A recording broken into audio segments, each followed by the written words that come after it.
What does N stand for? Infinity. It is the power from 0 to 1. It is the belief in green ecology. It is the rebirth of life force of the light. What does N symbolize? We use new technologies to embrace change. The new generation of N-type Deep Blue 4.0 Pro modules. With new wafer dimensions and better compatibility. We follow the principles of exploration and innovation. Unleash infinite potentials of light. What does N mean? Higher cell efficiency gives Deep Blue 4.0 Pro higher power, better temperature coefficient, enables more power generation. Advanced material techniques bring better safety and reliability. Lower power degradation leads to more value throughout the life cycle.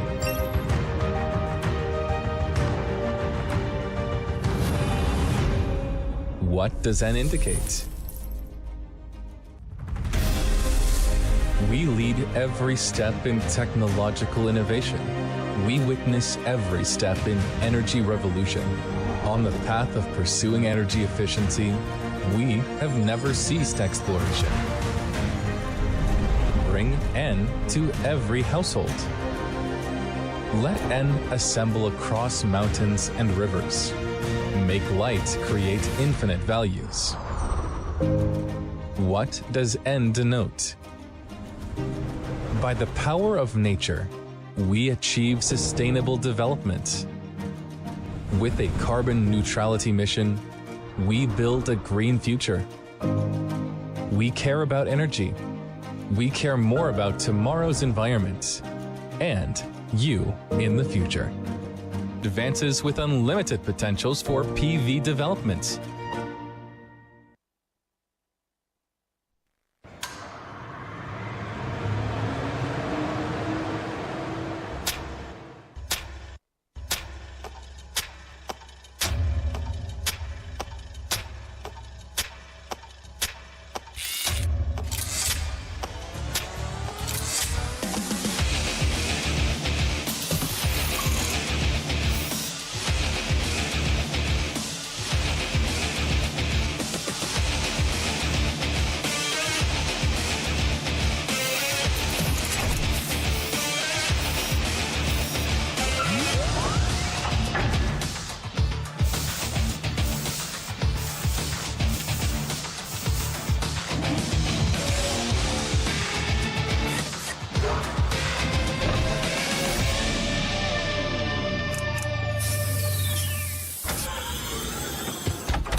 What does N stand for? Infinity.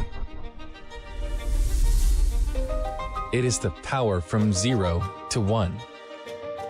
It is the belief in green ecology. It is the rebirth of life force of the light. What does N symbolize? We use new technologies to embrace change. The new generation of N-type Deep Blue 4.0 Pro modules. With new wafer dimensions and better compatibility. We follow the principles of exploration and innovation. Unleash infinite potentials of light. What does N mean? Higher cell efficiency gives Deep Blue 4.0 Pro higher power, better temperature coefficient, enables more power generation. Advanced material techniques bring better safety and reliability. Lower power degradation leads to more value throughout the life cycle.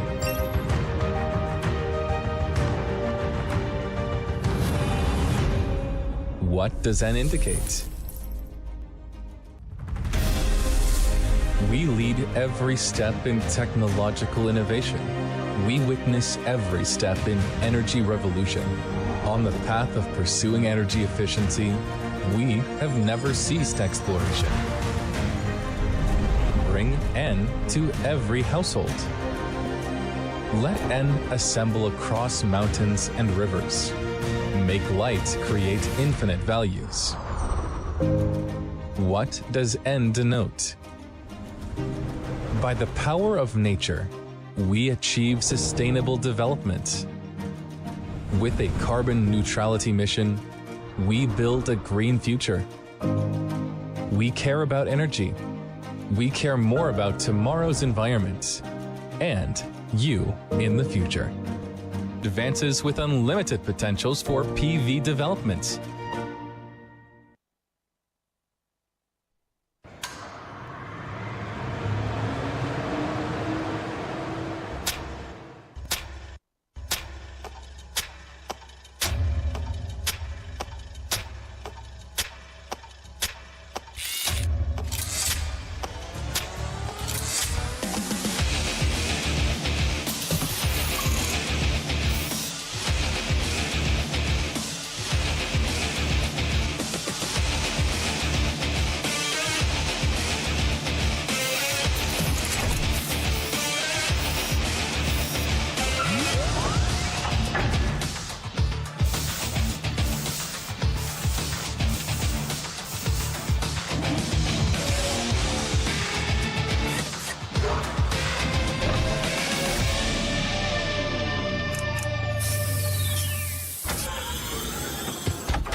What does N stand for? Infinity.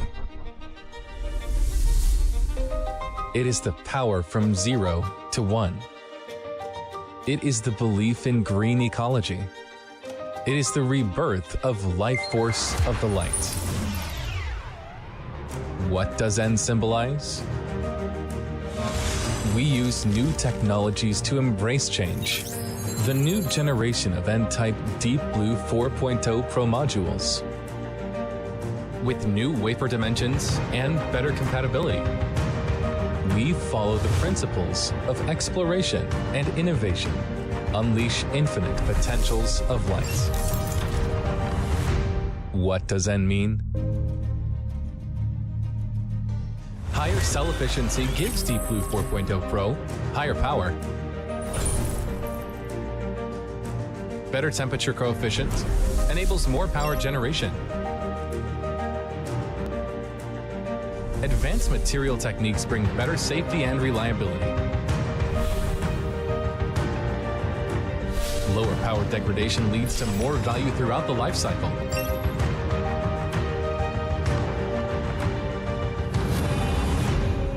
What does N indicate? We lead every step in technological innovation. We witness every step in energy revolution. On the path of pursuing energy efficiency, we have never ceased exploration. Bring N to every household. Let N assemble across mountains and rivers. Make light create infinite values.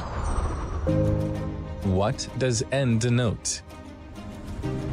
By the power of nature, we achieve sustainable development. With a carbon neutrality mission, we build a green future. We care about energy. We care more about tomorrow's environment and you in the future. Advances with unlimited potentials for PV development.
What does N stand for? Infinity. It is the power from 0 to 1. It is the belief in green ecology.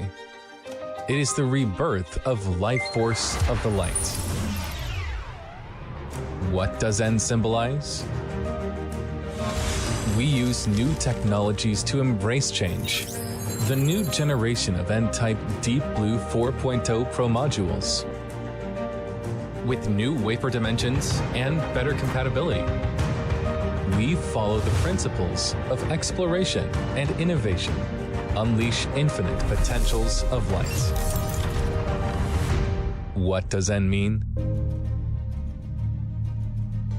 Higher cell efficiency gives Deep Blue 4.0 Pro higher power, better temperature coefficient, enables more power generation. Advanced material techniques bring better safety and reliability. Lower power degradation leads to more value throughout the life cycle.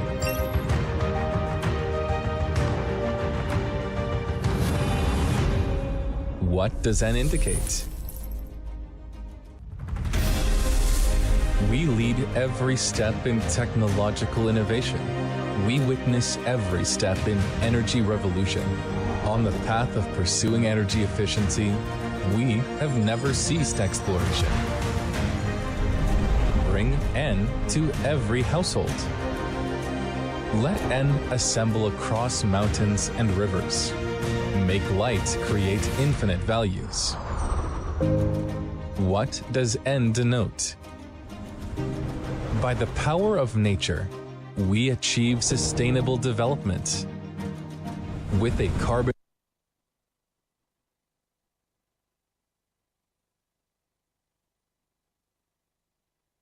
neutrality mission, we build a green future.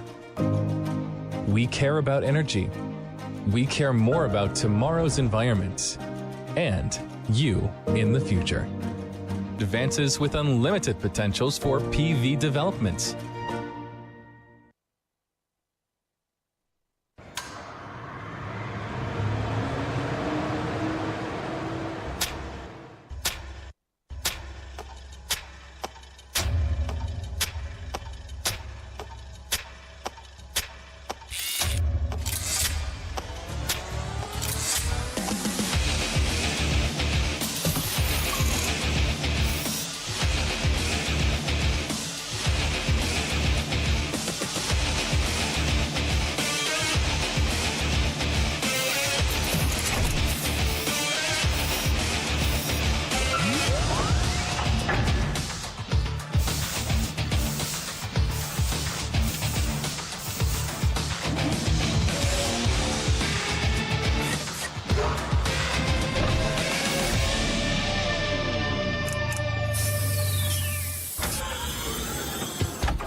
What does N stand for?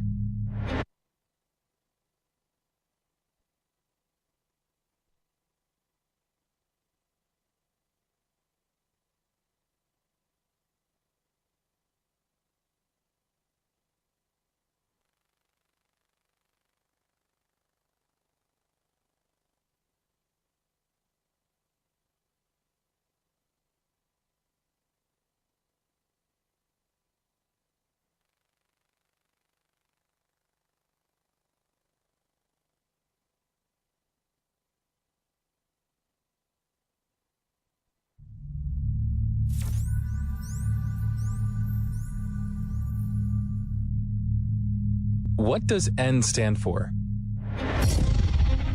Infinity. It is the power from 0 to 1. It is the belief in green ecology. It is the rebirth of life force of the light. What does N symbolize? We use new technologies to embrace change. The new generation of N-type Deep Blue 4.0 Pro modules.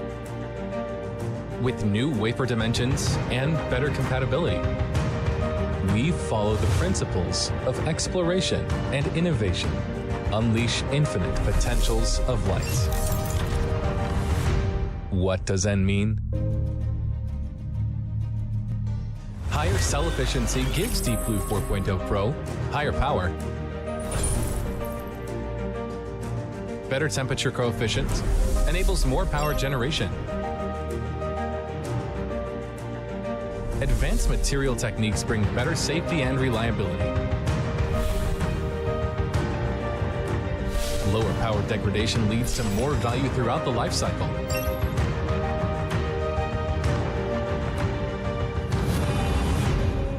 What does N indicate? We lead every step in technological innovation. We witness every step in energy revolution.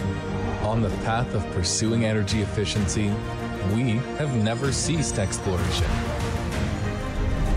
Bring N to every household.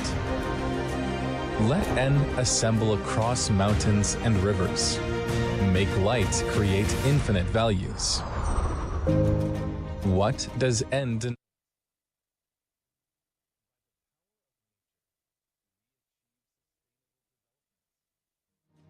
With a carbon neutrality mission, we build a green future. We care about energy. We care more about tomorrow's environment and you in the future. Advances with unlimited potentials for PV development.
What does N stand for? Infinity.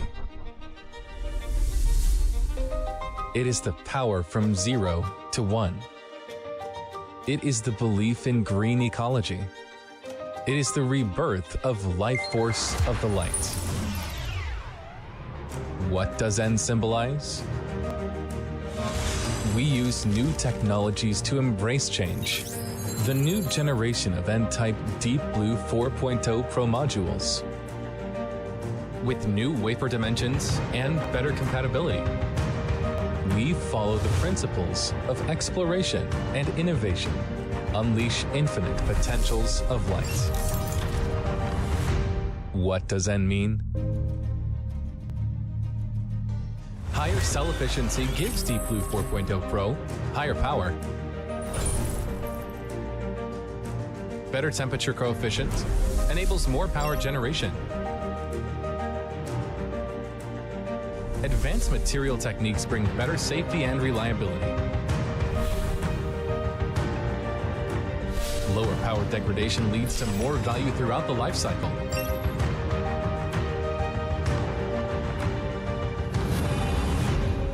What does N mean? We lead every step in technological innovation. We witness every step in energy revolution. On the path of pursuing energy efficiency, we have never ceased exploration. Bring N to every household.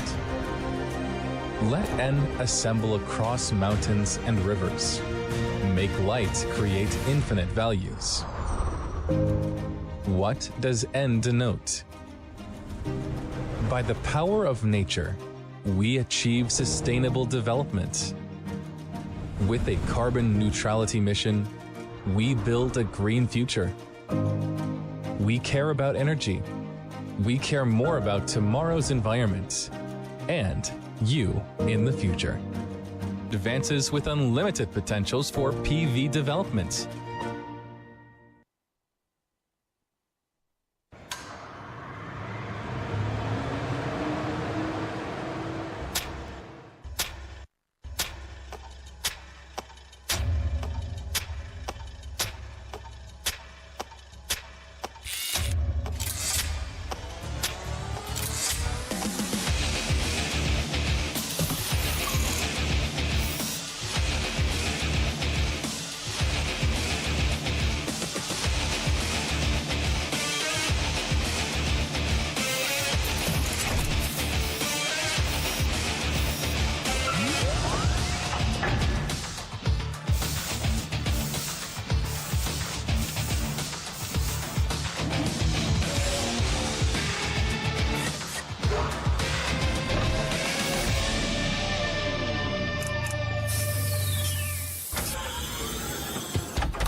What does N stand for? Infinity. It is the power from 0 to 1. It is the belief in green ecology. It is the rebirth of life force of the light. What does N symbolize? We use new technologies to embrace change. The new generation of N-type Deep Blue 4.0 Pro modules. With new wafer dimensions and better compatibility. We follow the principles of exploration and innovation. Unleash infinite potentials of light. What does N mean? Higher cell efficiency gives Deep Blue 4.0 Pro higher power, better temperature coefficient, enables more power generation. Advanced material techniques bring better safety and reliability.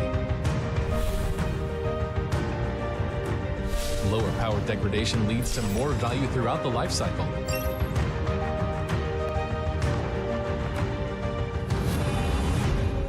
What does N indicate? We lead every step in technological innovation. We witness every step in energy revolution. On the path of pursuing energy efficiency, we have never ceased exploration. Bring N to every household. Let N assemble across mountains and rivers. Make light create infinite values. What does N denote? By the power of nature, we achieve sustainable development. With a carbon neutrality mission, we build a green future. We care about energy. We care more about tomorrow's environment and you in the future. Advances with unlimited potentials for PV development.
Yeah.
Good afternoon, distinguished guests, ladies and gentlemen.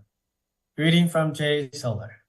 I'd like to extend my warm welcome to all of you joining our online conference today. I'm Stephen Chen, Vice President of J Solar. To start, we would like to extend a big thanks to global government officials, corporate leaders, renowned industry analysts, technology experts, international investors, our partners, panelists, and everyone for taking your precious time to join this event. Today, we will delve into in-depth speeches and panel discussion, covering advanced PV technologies, market outlooks, investment opportunities, and the development of the value chain. Now, let's kick off today's summit. I would like to invite Liang Xu, Deputy Secretary General at China Chamber of International Commerce, to grace the opening address of the third Global PV Summit 2024. Mr. Xu, please. 各位代表、各位专家、女士们、先生们，大家下午好。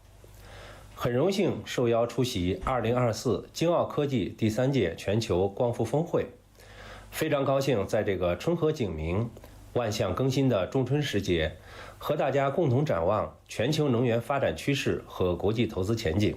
当前，全球正值100年未有之大变局，地缘政治、经济格局充满复杂性和不确定性，人工智能、可控核聚变、碳中和建设等划时代的科技突破蓬勃而至，有序世界多极化和人类命运共同体理念逐渐深入人心，引领全球治理迈入更开放、包容、合作的新阶段。在全球低碳转型浪潮如火如荼之时，光伏产业成为关键力量之一，加强全球光伏市场的互通交流尤为重要。作为龙头企业的中国代表，京奥科技以开发太阳能、造福全人类为自身使命，积极将企业的发展事业和社会责任融入全球，持续推动着世界能源变革和科技创新。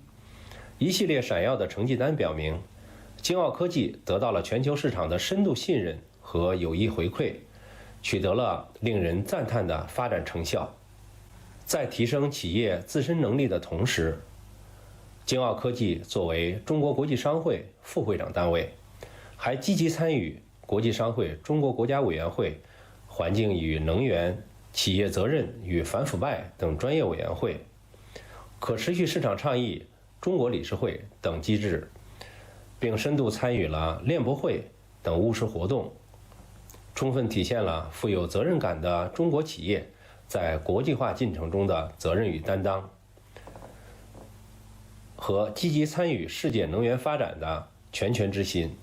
中国国际商会长期致力于促进中外经贸交流与合作，引领中国企业在 APEC、G20、金砖、一带一路、联合国、国际商会等平台，积极反映中国工商界利益诉求，参与国际经贸规则的制定和推广，并在企业界积极倡导社会责任与公益事业。希望与会的中国新能源企业继续发挥优势，更深更实地参与全球气候治理与国际合作，持续贡献中国力量。中国国际商会将围绕倡导绿色发展理念、搭建交流平台、促进技术合作、分享成功经验等方面，助力会员企业在变局中不断探索，在新局中不断开拓。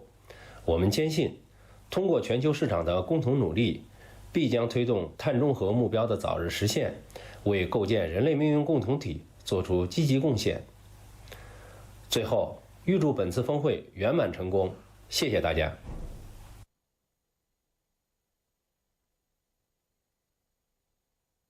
Thank you, Mr. Xi, for your warm and thoughtful address.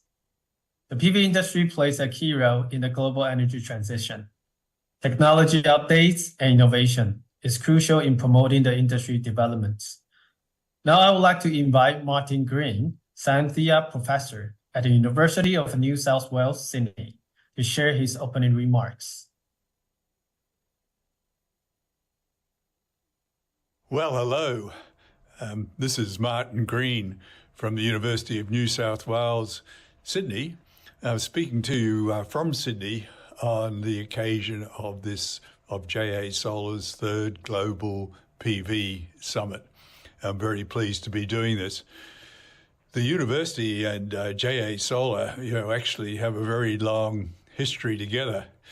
JA Solar was actually formed in May 2005 as a joint venture between the Jinlong Group of China and two Australian companies, the Australian Photovoltaic Science and Engineering Company and the Australian Solar Energy Development Company.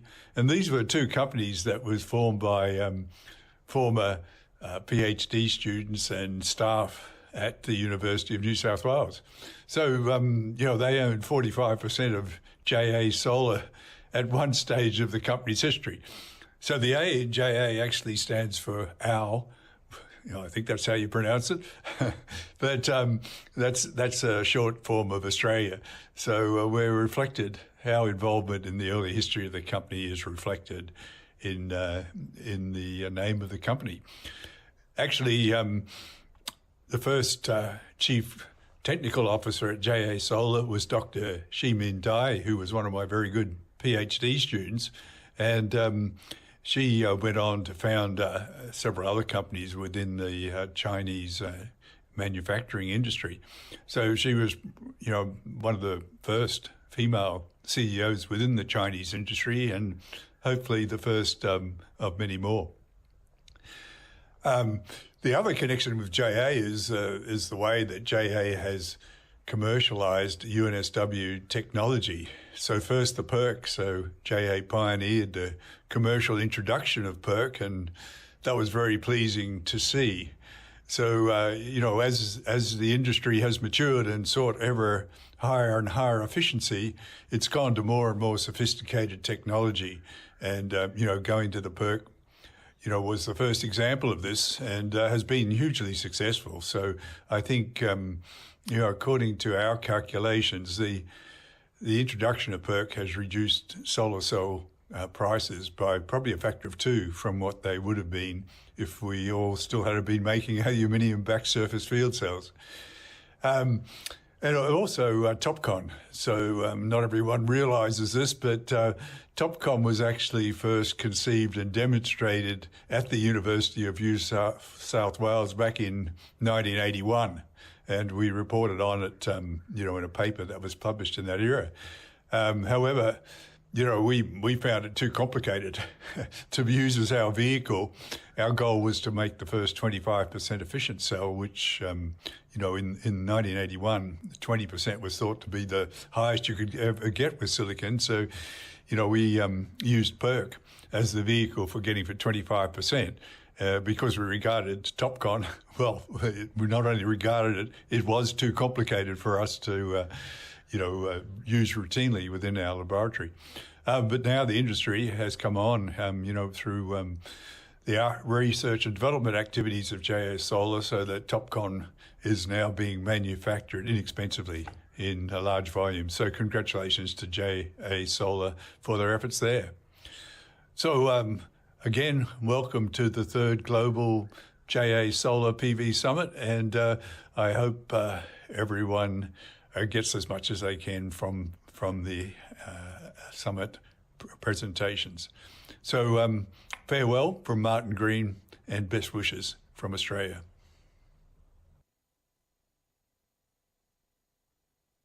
All right, thank you, Mr. Green. As a specialist in this industry, your experience and insights are very inspiring in this conference and beyond. Thank you again for your opening remarks. Next, I would like to invite Tony Zhu, Vice President of JA Solar, to deliver his opening address.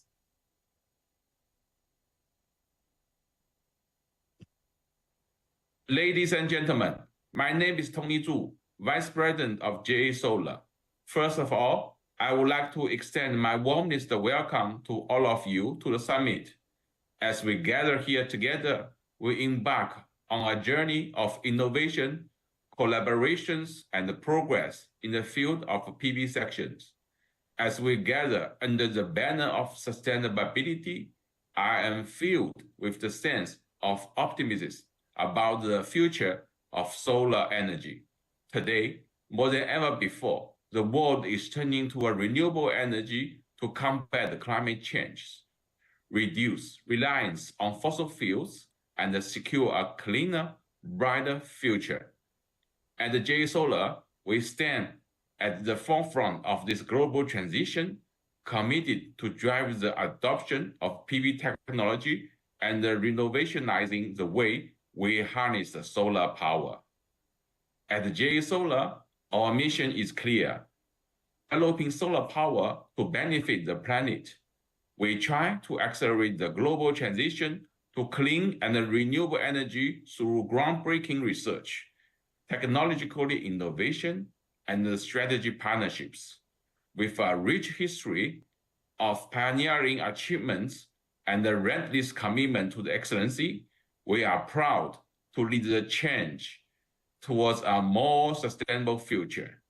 For cutting-edge solar cell technologies to the state-of-art PV modules, our products are powering homes, businesses, and communities across the globe, driving progress and prosperities where they go. Now, as we navigating through the challenges and the opportunities in the PV industry, it is imperative that we foster partnerships, share knowledge, and embrace innovation. Together, we can overcome obstacles and unlock the immense potential of PV to power a brighter and more sustainable future. Today's summit serves a platform for industry leaders, experts to come together, exchange ideas, and chart the course for the future of solar PV. Together, we have the opportunity to explore innovative solutions, addressing pressing challenges, and shape the future of solar energy. I am honored to be a part of this gathering, and I am excited to forge new connections and explore innovative solutions that propel the PV industry forward with you. With your collective expertise, passions, and dedications, I'm confident that we can accelerate the global adoption of PV energy and make a positive impact on our planet. In closing, I would like to express my sincere gratitude to all the participants, speakers, and organizers for their invaluable contribution to the summit. Together, let's seize this opportunity to inspire innovation and illuminate the path towards a cleaner, greener, and more sustainable future. Thank you.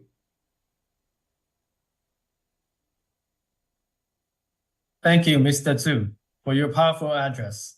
As you mentioned, collaboration and innovation are critical in overcoming industry challenges and maximizing the potential of solar PV. As a global leader in the PV industry, we look forward to JA Solar leading the world in creating a cleaner and more sustainable future. And thank all of you for your opening remarks. Now let's move on to the keynote speech section. First speech is Global Energy Market Analysis and Future Trends. And to present on that, I would like to invite Hemi Bahar, Senior Energy Analyst, Renewable Energy Division at the International Energy Agency.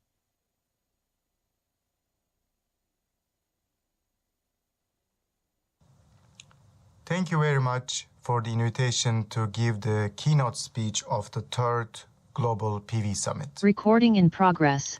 From the IA side, we are happy to participate, and unfortunately we will not be able to travel this time, but hopefully next time we will see you all face to face. First of all, renewable energy's role in the global energy markets are growing rapidly. And this is also shown in the COP28 meeting that was held last year, and how renewables can meet global climate challenges was highlighted in the final stock-taking document. Now we have an important pledge globally to triple renewable capacity This tripling pledge that will take global renewable capacity to 11,000 gigawatts is ambitious, but it's achievable. Looking at last year, renewables already shown an important jump before the pledge was agreed. In 2023, renewable capacity additions more than doubled worldwide, and solar PV reached an incredible record by jumping almost double the capacity that was installed.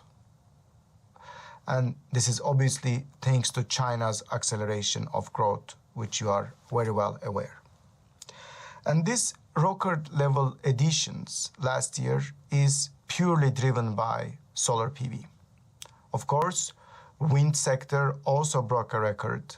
Hydro sector and bioenergy achieved notable growth, but PV was really exceptional.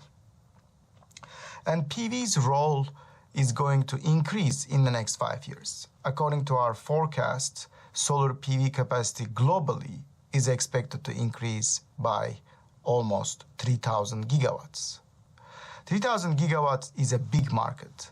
And in this big market, there are different players that will be installing the growth. Just to give you some name, obviously China will be the largest country worldwide to install solar PV, but also European Union, United States, India, and countries in Middle East and North Africa are expected to accelerate. The reason behind this acceleration is twofold. First of all, there are still a lot of policies that are being designed, introduced, and implemented all around the world, like in China.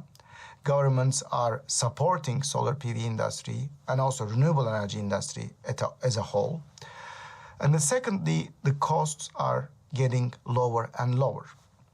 Right now, in all around the world, in most of the countries, almost all countries, solar PV generation costs and onshore wind generation costs are cheaper than new fossil fuel alternatives. This is an important message because costs have been a barrier before, and now it is the facilitator because many utilities, many countries in the world realize that cost reductions and the generation cost of renewables are very well lower than fossil fuel alternatives.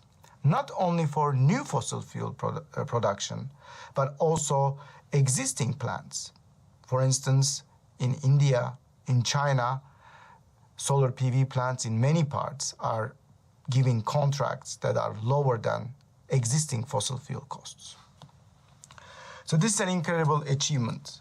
And China's role in this clean energy transitions that we are talking about globally is very important, is by far one of the most important countries in terms of supplying clean energy technologies in the world. It's the largest demand center for all clean energy technologies in the world. And that's why its role is very well appreciated and looked forward in the coming years, especially when we talk about achieving ambitious targets such as global tripling of renewable capacity. Today, China accounts for more than 90% of global polysilicon and wafer production, which are the two segments that are extremely important for the solar PV manufacturing. China also will account for 60% of global demand of solar PV in the coming 5 years. This is an important factor as well. Both demand and supply are going very rapidly. And China's expansion of manufacturing has two important implications for the world. The first one is cost reduction. Over the last decade, China's solar PV manufacturing expansion and innovation has helped almost all countries in the world to achieve cost-effective solar PV deployment. Without China, solar PV prices in the world would have been significantly higher today.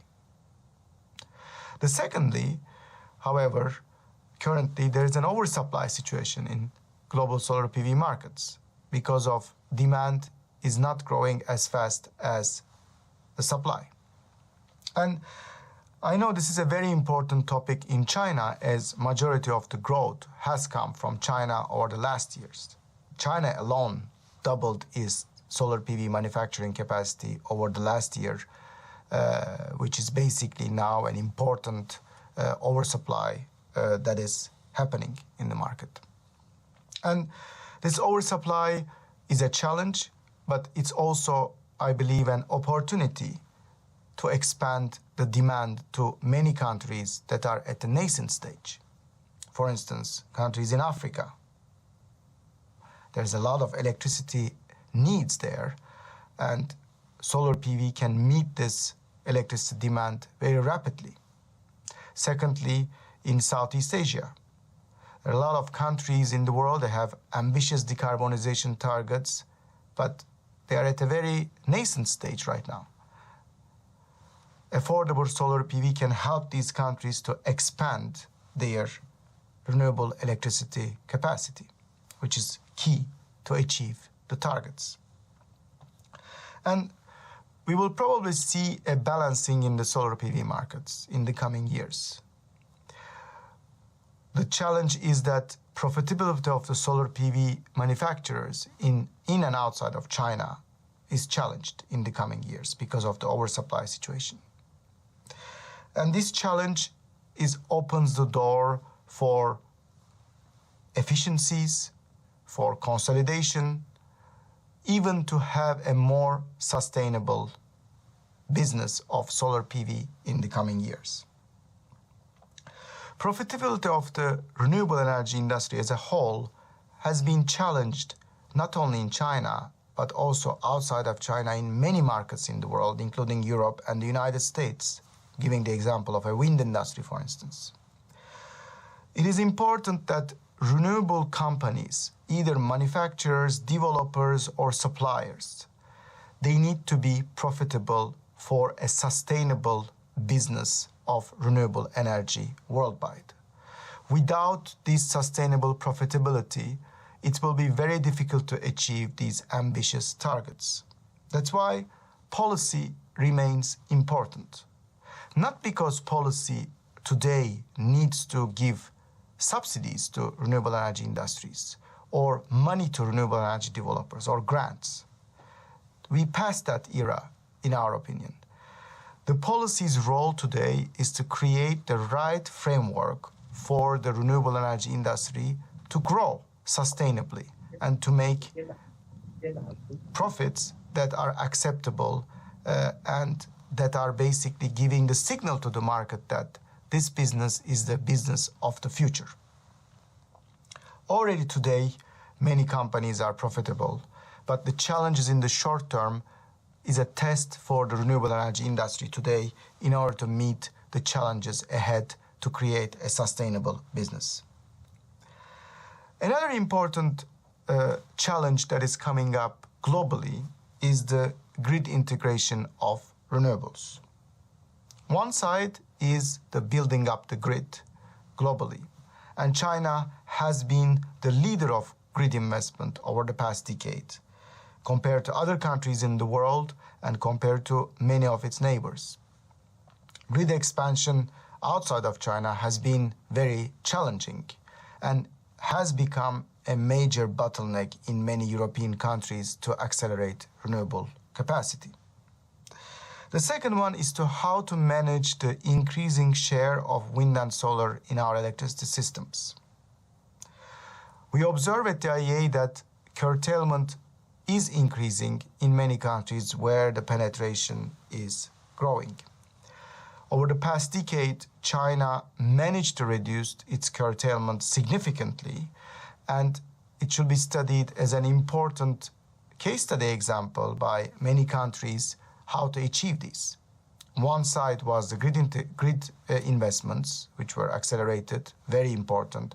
But on the other hand, China made a lot of progress on market integration of renewables, which is still ongoing.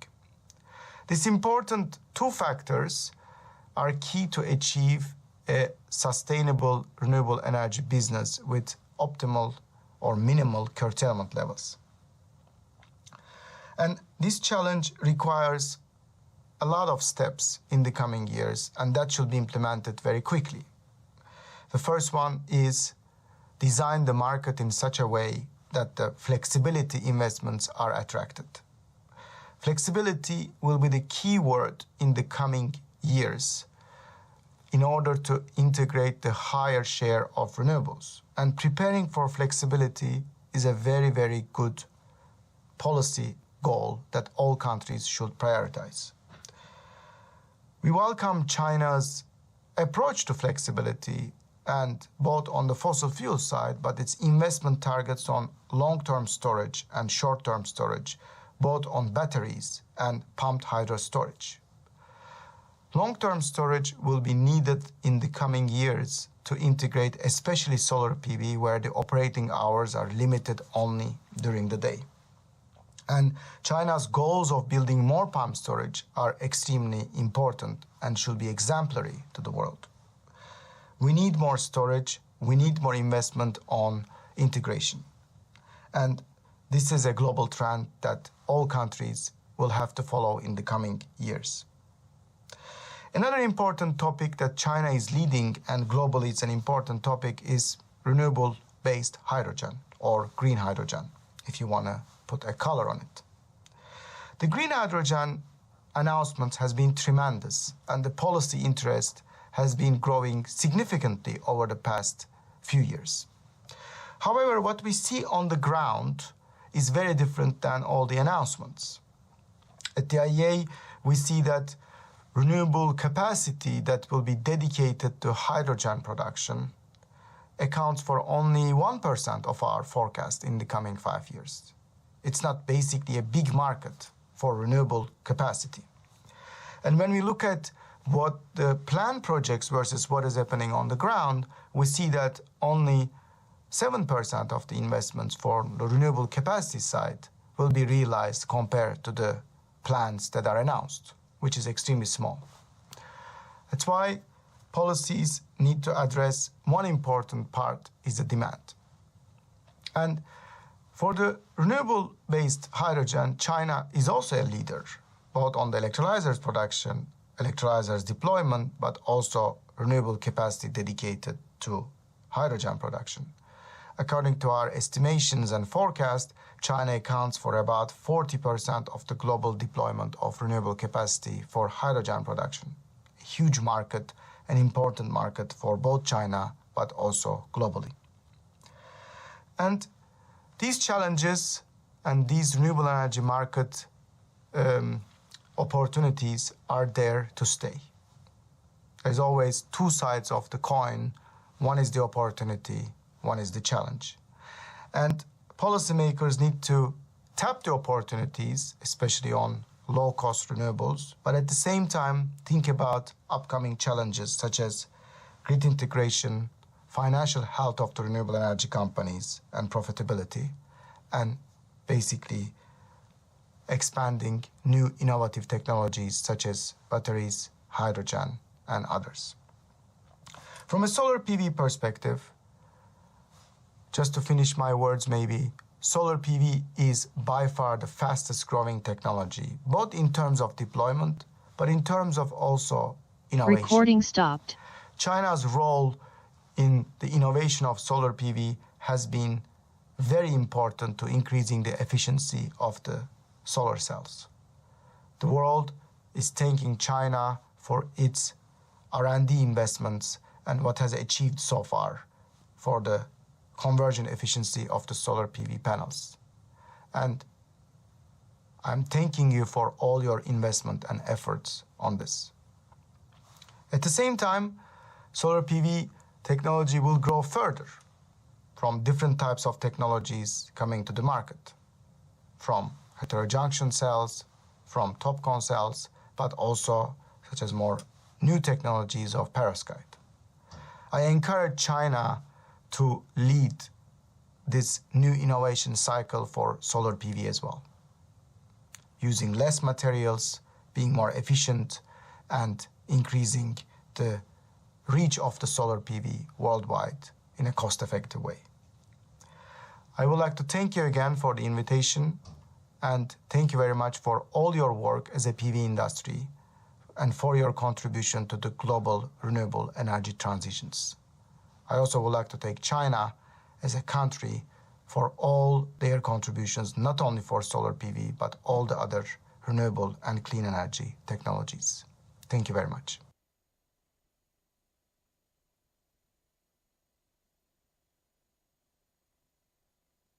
Our speaker just presented the energy market trends and immense possibility that it has to offer, including solar modules, storage, and green hydrogen. Also, as mentioned in the speech, the policy will be very important to frame the industry in order to maintain the profitability, which is essential for the long-term sustainable growth. Although the short-term turmoil is still around at the moment, the future of renewable energy is incredible. We're also glad that we are at the center of it. Thank you, Mr. Bahar, for the in-depth deliberation on this important topic. Moving forward, next, now we have a special presentation on analysis of renewable energy and the role of PV in the future energy system. And to deliver it on this, it's my pleasure to invite Ludovico Del Vecchio, Program Officer of IRENA. Thank you, Stephen. So, ladies and gentlemen, I'm honored to be here today to discuss the progress and the future prospects of renewable energy and what is the role of solar PV in the energy system. And additionally, I will touch upon the role of the International Renewable Energy Agency, IRENA, and its mission. So we can move to the next slide, please. And we can delve into the journey that the renewable energy has undertaken. And this chart shows the progression of additional power capacity over time. And it reveals that the energy sector, and particularly the electricity sector, is already undergoing an incredible transformation. So we can see that 20 years ago, only 15% of the additional capacity was renewable, while today it stands at 83%. In 2022 only, we have seen the largest annual increase in the renewable energy addition ever recorded, totaling almost 300 gigawatts, and this was a record. And this expansion not only confirms the upward trajectory of the renewables, but also contrasts with the decline trend that we see in new fossil fuel capacity. This chart, however, lacks a distinction by technology, and let me say more importantly, does not provide a geographical perspective. Because despite the progress, we should recognize that the large-scale deployment of renewable remains concentrated in specific countries and specific regions, which around 75% of the 300 gigawatts concentrated in China, in the European Union, and the United States. So it became clear that expanding renewable deployment to nations lacking electricity access is imperative for achieving global sustainability and equity. So we can move to the next slide, please. And we can look here at how renewable technologies have evolved and the main reason driving this change. So the first thing we notice from the chart is the most installed technology, which is hydropower. But there is a catch here. It doesn't have much room to grow anymore. You see, hydropower has been around for a long time, and this is a consolidated technology, but this is a pretty much reached its limit in terms of how much more we can implement it. So the technology that has instead seen the greatest growth is, of course, solar PV. Overall, there are many reasons that have led to PV, but generally renewables boom. And here we have summarized on the right three of these reasons. So firstly, the regulation. The regulation have evolved together with the technological advancements, and initially they were mostly supportive of renewable energy when technology was in its first steps. However, they are now becoming more competitive, and schemes that prove to be most efficient are technologically neutral. And let me say that this shift has stimulated innovation and contributed to the cost reduction. Secondly, the technology has played a huge role. Advances in technology have made the renewable energy sources more efficient and more affordable. And this means that they can compete more effectively with traditional fossil fuels. In fact, today, the electricity generated from renewables is already the most economic power option globally. And in most markets, it's not just better to build renewable over fossil fuels, but it is also cost-effective to construct new renewables power plants rather than utilize existing fossil fuel plants. So lastly, there is a growing demand for sustainability, the point three. People and companies are increasingly looking for renewable energy sources to power the operations. And power producers sell electricity to the industry. But at the same time, the industry clients increasingly demand decarbonized products, where it is cement, aluminum, shoes, or t-shirts. This growing demand for decarbonized products is expanding.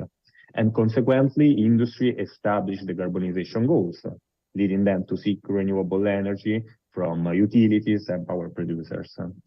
At the same time, electricity producers are also setting decarbonization goals. And these presents two pathways. One involves expanding the electricity generation portfolios. However, these players are not only generator of electricity, but also procure it from the market. Therefore, the second pathway involves committing to purchasing renewable electricity from the market. So through the combination of these three factors, regulation, technology, and demand, the renewable energy have gained ground in the most developed markets. And this is not just a trend, but right now it is imperative to ensure that all nations, particularly those lacking reliable access to electricity, have the opportunity to adopt the renewable energy solutions. We can now move to the next slide.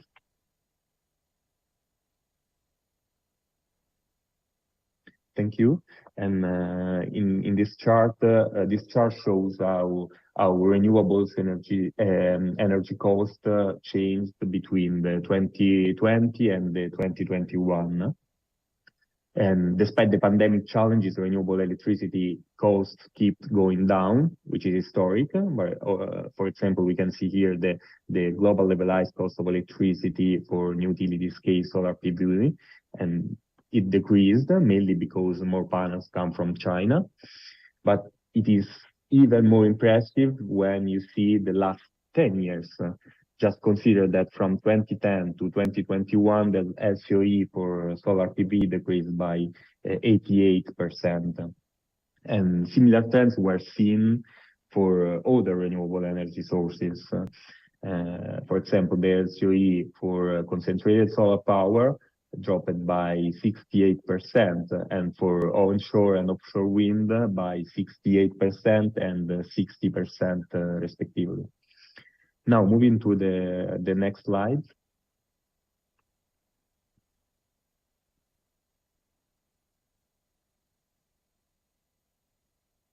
Can you move to the next slide, please?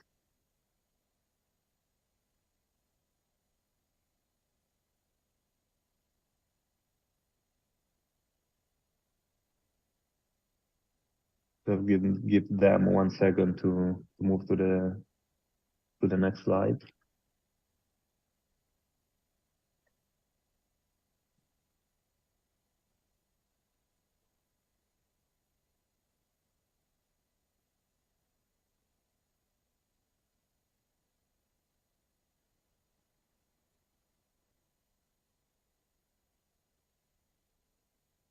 Okay, thank you. No, the previous one. Yes, thanks. So far we have looked at the past, and now let's have an eye on the future and explore how renewables could shape the global energy scenarios. So in this chart, you can see a comparison of the two electricity generation capacity scenario from the World Energy Transition Outlook, the WITO, one of the main arena publication. And the PES, the Planet Energy Scenario, on the left, is based on the government's current energy plans. Instead, the 1.5 scenario outlines the energy system needed to keep the temperature rise below 1.5 degrees. Under the 1.5 scenario, the end-use sector will undergo rapid electrification by 2050, and this will lead to 3 times increase in global electricity demand from the 2020 levels. The power sector is expected to decarbonize more than most other sectors, with renewable energy making up 68% of the total electricity generation by 2030 and 91% by 2050. And notably, variable renewable energy sources such as solar PV and wind are expected to lead the transformation of the global electricity sector, contributing to 70% of electricity generation by 2050. We can go now to the next slide. Okay, so let's take a closer look at the renewable energy generation capacity in the 1.5 scenario. And under this scenario, the global installed solar PV capacity is expected to increase nearly 8 times. By 2030, we anticipate a net change capacity of 5,000 gigawatts, and from 2030 to 2050, an additional 30,000 gigawatts. And more on that, both onshore and offshore wind capacity are predicted to experience significant growth, with onshore reaching 3,000 gigawatts by 2030, and offshore nearly 500 gigawatts by 2030. However, achieving these targets requires, of course, substantial investment, as it is highlighted in the next slide.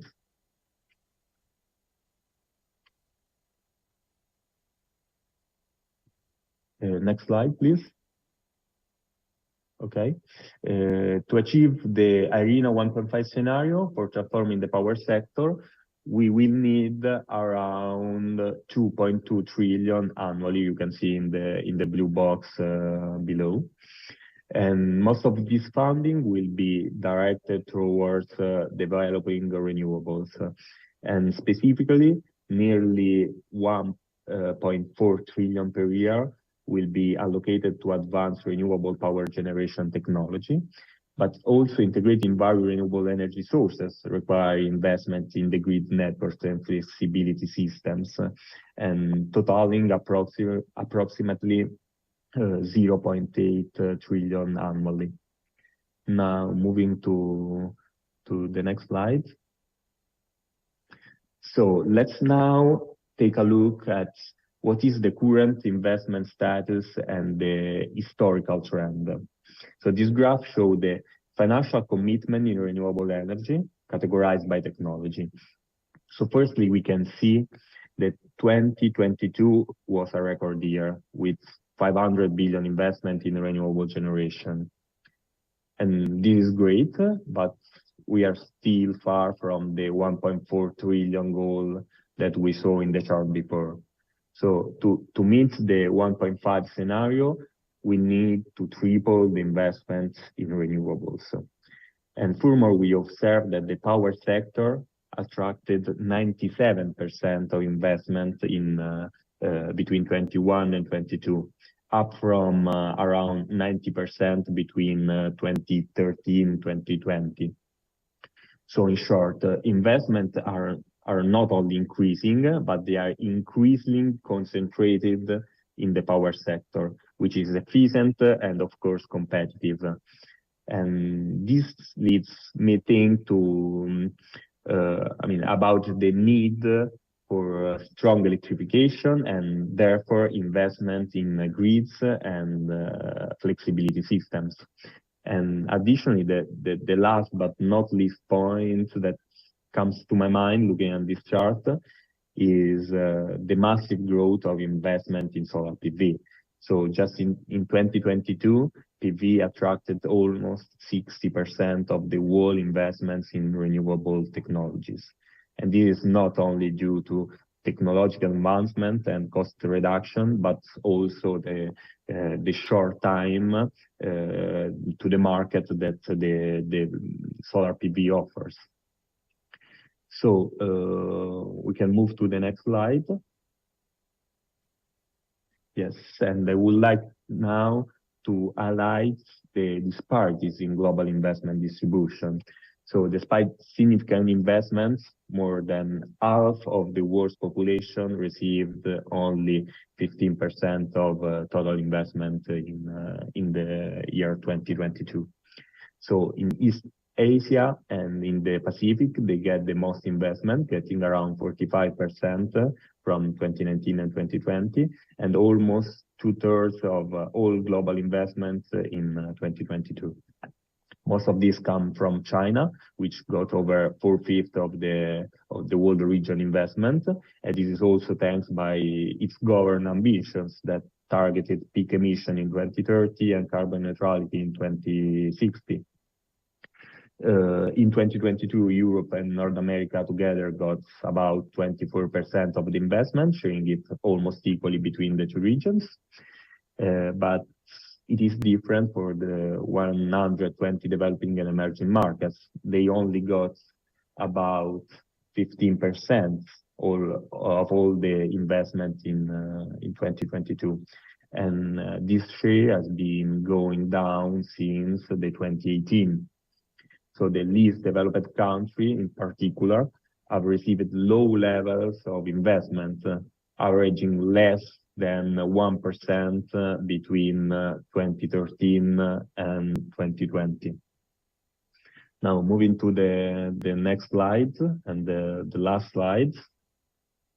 So let me wrap up by telling you a bit about ARENA and our goal in the project financing and support.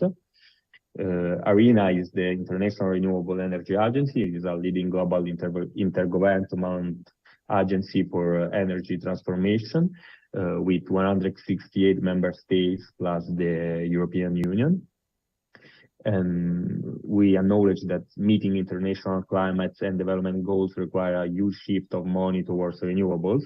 And we estimate that around 150 trillion will need to go into the energy system by 2050, focusing on technology that can help keep global temperature rise within 1.5 degrees, as outlined in the Paris Agreement. Indeed, during the COP28, there was the agreement to triple the renewable power capacity, and do this crucial goal, and due to the big difference in where investments are made, ARENA is overseeing two initiatives focused on project facilitation and support. The Energy Transition Accelerator and Financing Platform, the ETAF, and the CIP, that stands for Climate Investment Platform. Both platforms aim to help mobilize the capital to develop projects and advance the energy transition in developing markets. And so far, you can see from the map we have supported over 100 projects worldwide, and 8 projects totaling about 1 gigawatt of renewable capacity have already reached the financial closure. So let me thank you for this invitation, and if you are interested in learning more about our platform, the ETAF and the CIP, or if you have projects you like to ask for support, please visit our website that is written down on the right corner of the slides, and get in touch with us. Thank you so much.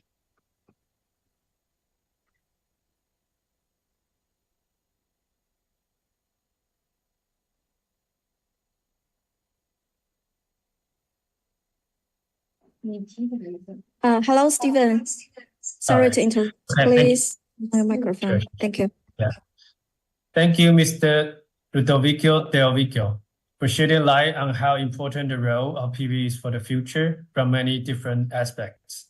From your presentation, we can see the future of solar PV is promising, and definitely we are excited and look forward to it. Now let's move on to the next keynote speech by Pan Pan, Secretary General at China New Energy Power Investment and Financing Alliance. The presentation will be focused on 2024 global new energy power investment trend and policy analysis. Recording in progress.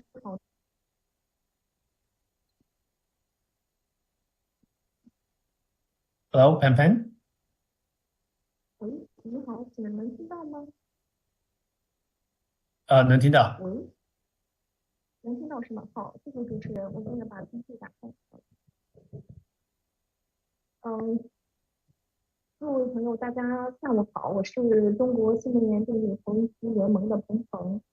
非常感谢今后的邀请，让我们在这里一起分享一下我们对于未来电力需求下的增长。Understanding for the global new energy power investment trend.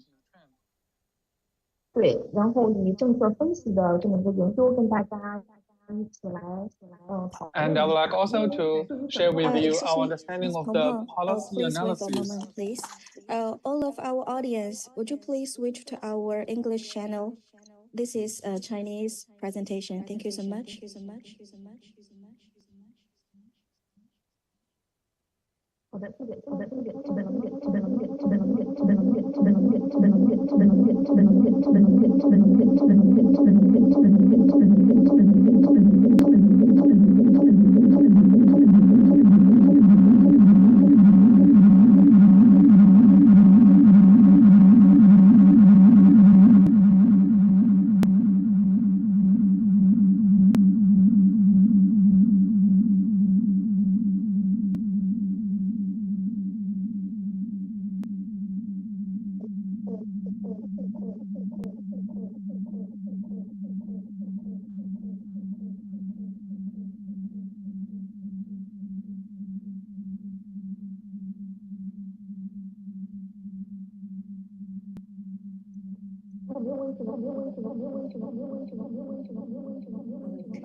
Miss Peng Peng, you can begin, but your voice is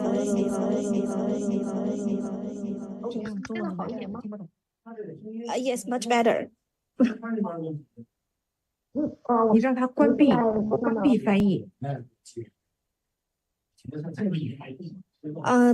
童女士，麻烦您关闭一下翻译，不然会有回音。看一下这个翻译。现在可以了，没有回音了。您可以稍微适量声音再稍微大一点。您可以开始了，谢谢。好的，谢谢。那么整个2023年，我们觉得全球的电力市场中的发展趋势跟我们原来的预测有很大的不同。那么最大的一个特点肯定是 AI 的崛起，它会严重的改变全球的电力的需求和未来的一个趋势。所以基于这个需求的变化，我们再来一起讨论投资与接下来的一些政策。因为前面几位嘉宾已经分析了很多，就是关于我们新能源成本呀什么的这些变化，所以我们就不再重复了。那么，接下来的未来这些时间这些年份，我们觉得电力需求的一个增长会在导致未来出现大面积的缺电的现象，这个是我们对于接下来的电力市场第一个预测。然后第二个的话呢，就是基于这种需求，我们认为它会对电力电站投资有一个很强的一个拉动。那么在这个投资需求的背后，就是不同背景的资金会加入到我们的新能源行业的这个投资者。 backgrounds will also join the new energy industry. 未来的展望。And the fourth part is the future outlook. So first, let's take a look at the growing demand for electricity leads to future power shortages. In order to deal with climate change, we see there is a growing demand for energy transition.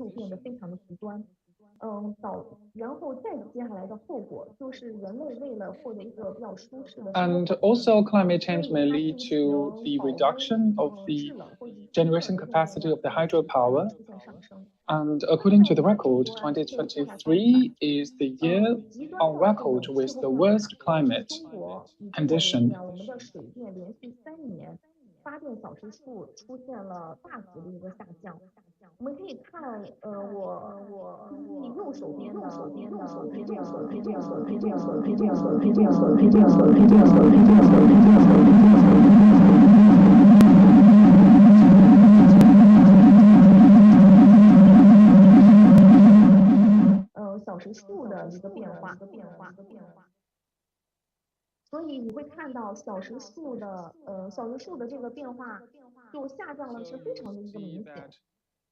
There is a 700 hours reduction in the operation time for hydropower plants in the year 2023 due to the climate change. And also in 2023, the Europe suffered from the severe drought, and in China we have the severe flood and also the forest fire in North America. All of these contribute to the climate disasters and disturbing the power generation.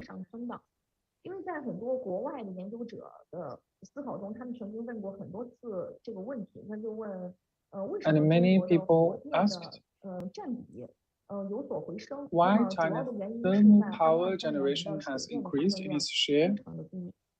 It's because of these climate disasters, disturbance, and disruption.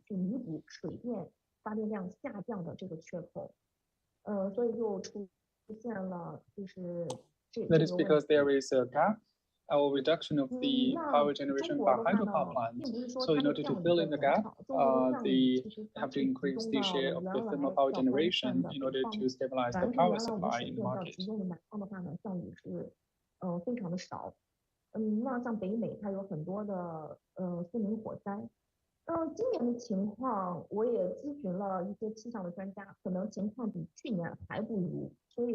And some experts predict that in 2024, the climate condition may even be worse due to the accelerating climate change.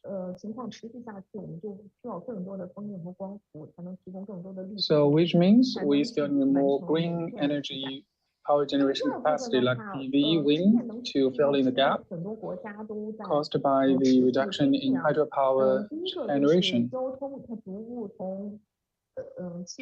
So the demand growth number 2 is electricity substitution. The transport is gradually switching from fossil fuels to electricity. For the EV in 2023, the global sales is 15 million units, reaching 15 kilowatt hour per 100 kilometers.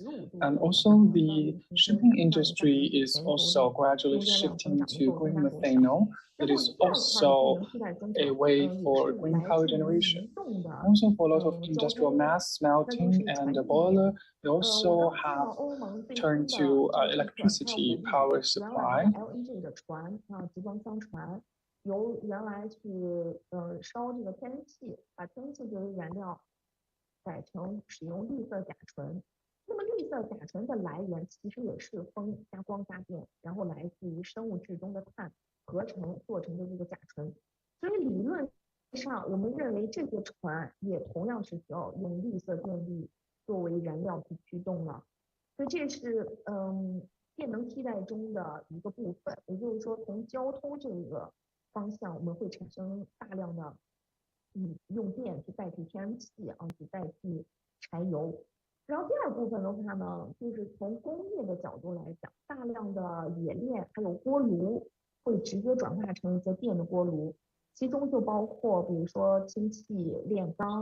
还有很多我知道的工业供热的一些锅炉，现在都要从原来直接烧煤而转成用电，所以这个是第二部分我们认为需求增长非常明显的地方。然后第三部分的话呢，是来自于发展中国家电力消费的一个增长。因为在过去，发展中国家它之所以缺电，是因为他们负担不了化石能源的成本，就是说你给他一个援助他一个火电站，但是他也没有足够的钱去买这个煤，所以他们是没有办法能够持续的生产这个电力的。那么这个情况只会由光伏什么的来解决。所以发展中国家电力的需求的增长，从这个 IA 的数据上其实可以表现的就是比较明显啊。它的增量的部分是非常的快的，无论是它的制造业，比如说中国的制造业将来会向东南亚呀，甚至将来会去更遥远的这个非洲包括它的交通，它会开很多电动汽车，还有它的家庭用电，都是明显的增长。那么后面这个部分是我们现在所意料之外的一部分增长，也就是 AI。那么 AI 在最近这个3个月这个话题是非常热的，在我们核算过 AI 的用电之后，我们自己也是大吃一惊。那么英伟达这边它是预测就是未来的10年算力将会提升100万倍啊。这里我们其实是有一些已经公开的数据。那么美国它目前在运营的数据中心耗电量一年是1000亿的千瓦时的这么一个水平。那么2022年全球总的发电量是30万亿千瓦时。如果我们未来10年就是算力提高10倍，仅仅美国的数据中心的耗电量，如果在现在这个芯片耗电量的这个基础不变的情况下，等于全球发电量的3000倍。这个数据听起来实在太惊人，我可以再重复一下，就是如果我们现在按照我们芯片就是这个算力耗电量不改变的话呢，仅仅是美国的数据中心在10年之后，它的用电量就是相当于现在全球发电量的3000多倍。所以这也是为什么英伟达的黄仁勋反复强调，就是它的算力的能力要不停的提高，然后的话呢，才能够用尽可能少的这个电力，然后支撑全球未来运算的一个增长。但是山姆奥特曼的观点就是说，他现在就觉得，整个目前全球的电力的供应能力是完全跟不上我们算力的增长的，他们自己甚至都要去投一些电站或者投一些，包括甚至他们也在考虑这个核能嘛。所以这就是 AI 对我们的就是未来电力体系的一个冲击。这部分预测在以前所有传统做电力预测人的模型中其实是没有出现的，或者是说我们没有预测到会有这么多。好，需求我们说完了之后，我们再来看一下，就是基于这个需求是怎么来拉动这个电站的投资。因为我们更希望看到的是投资人基于光伏电站的这种盈利性才能够形成持续的。If we have a look at 那现在毫无疑问，我们光伏已经可以做到了。它在大部分地区已经是最低成本的一个发电了。就是新能源的核心的竞争力，我们其实是认为它是经济性。那绿色是它很重要的一个环境的溢价。但是如果你在未来的10年想成为一个主力的电源，还必须是在经济性上能够形成跟化石能源的一个优势。但从现在这个角度来讲，我们认为已经没有问题了。我们现在再往后面来看啊，新能源的这个投资成本，就是单码的投资成本，其实是一直在下降，所以它才会助推全球这么大规模的一个增长。好，那既然是需求这么强烈，那么哪些背景的资金再加入到新能源，我们也把它分了几类。一方面的话呢，基于这个巨大的投资前景，现在多种资金、多种模式都在整个的新能源上下游的产业链中找到了自己的心仪中的项目。第一个的话呢，我们现在能够看到大量的私人资本在投资新能源的制造业。这个其实是不光是中国的新资本，其实中国企业背后更是更多的国际资本。我们能看到，包括像就是新奥什么的这些企业，最早他们都是在美国上市成功的，那么背后的话呢，都是很多美国的这个投资人。那么未来新能源的制造业也同样还有大量的机会，包括新增的一个产能，比如说在欧洲呀、在美国呀、在东南亚什么的，在产能不断扩张的过程中，还是有很多的这个投资的机会的。那么另外一个的话，我们还能看得到，就是国家资本在注入到本土的制造业中，比如说就像美国这样，它是通过 IEA 通胀焦点的这些法案，计划投入几千亿美金的这么一个规模，然后促进本土的这个制造业的一个发展。还有一些补贴啊什么的，这个都是美国的一些做法。从欧洲这边角度来讲，我们也看到欧洲很多国家它也在考虑，就是本土投这个制造业的也是有一些机会。然后除此之外，我们在二级市场，就是大家经常进行股票投资的这个证券市场，它的机会也是比较多的。除了公司上市之外，比如说这里一个制造业企业可以在美国上市，可以在欧洲上市，可以在中国、新加坡这些上市，那么给了这些制造业更充裕的这个资金去扩张。那另外一块基于电站，我们还是能看到有很多的 energy companies will have more opportunities to get listed as well, and they can also provide abundant capital sources for the manufacturing companies. And another opportunity is related to green loans. The green loans can help lots of SMEs to invest in new energy stations. And besides that, we can also see there is a trend of standardization and mobility. There are new type of financial products emerging in the market, and it can help to promote the standardization of the power station, especially the capital standardization. Besides that, it is beneficial for improving the mobility of the assets of the power station, and it will also allow the pension fund or dividend oriented fund to invest in assets like the power station. So for the new energy station, we can see there were big opportunities provided for financing.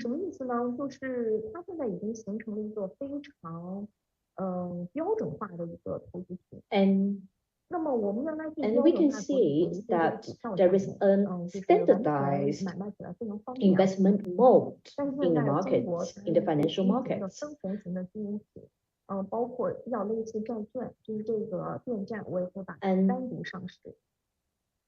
Then, for example, some countries are also exploring new ways of getting companies listed, like they can have a separate power station to set up to form a company, and then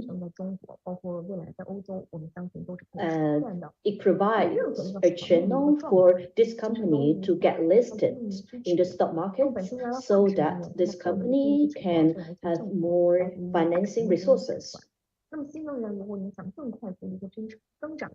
And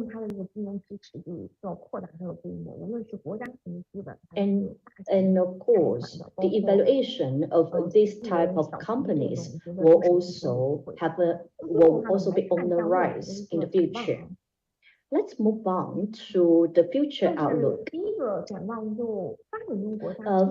The first observation that I get is that for developing countries, it is difficult for them to afford to pay for fossil fuels.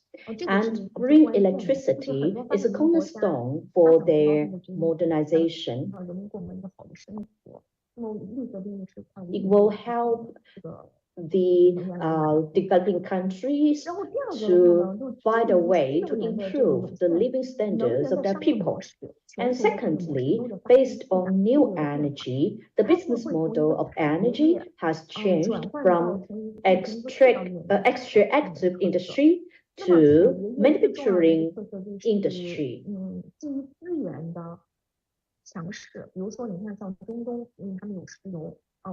For example, like the Middle East countries, they have abundant crude oil resources. So they have a good base. It can provide a lot of stream of income for this company, for these countries.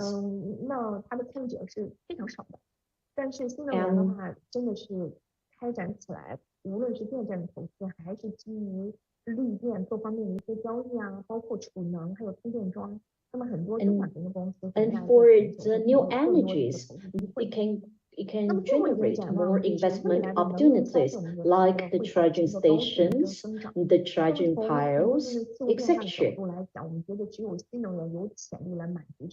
And so we can say that only the new energy can make it possible for many small companies to invest equally.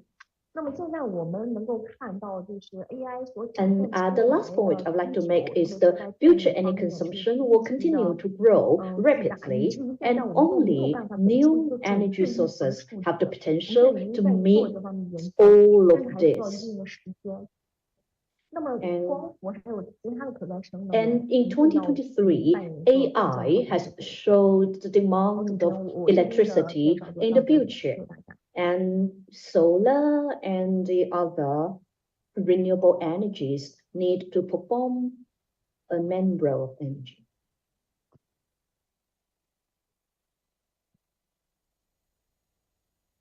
Thank you, Pen, for such a comprehensive analysis. We can foresee the potential power shortage led by climate change, power transformation, developing country consumption, and surprising bursts of artificial intelligence. And these great demands had triggered humongous investment toward manufacturing facilities and solar projects, with a variety of investment instruments, such as IPO, green loans, and securitization. With that, we believe that PV market has the brightest future with immense possibilities. Thank you again. Now, I would like to invite Zi Ouyang, CTO of JA Solar, to present on photovoltaic technology developments, state of art, and perspectives.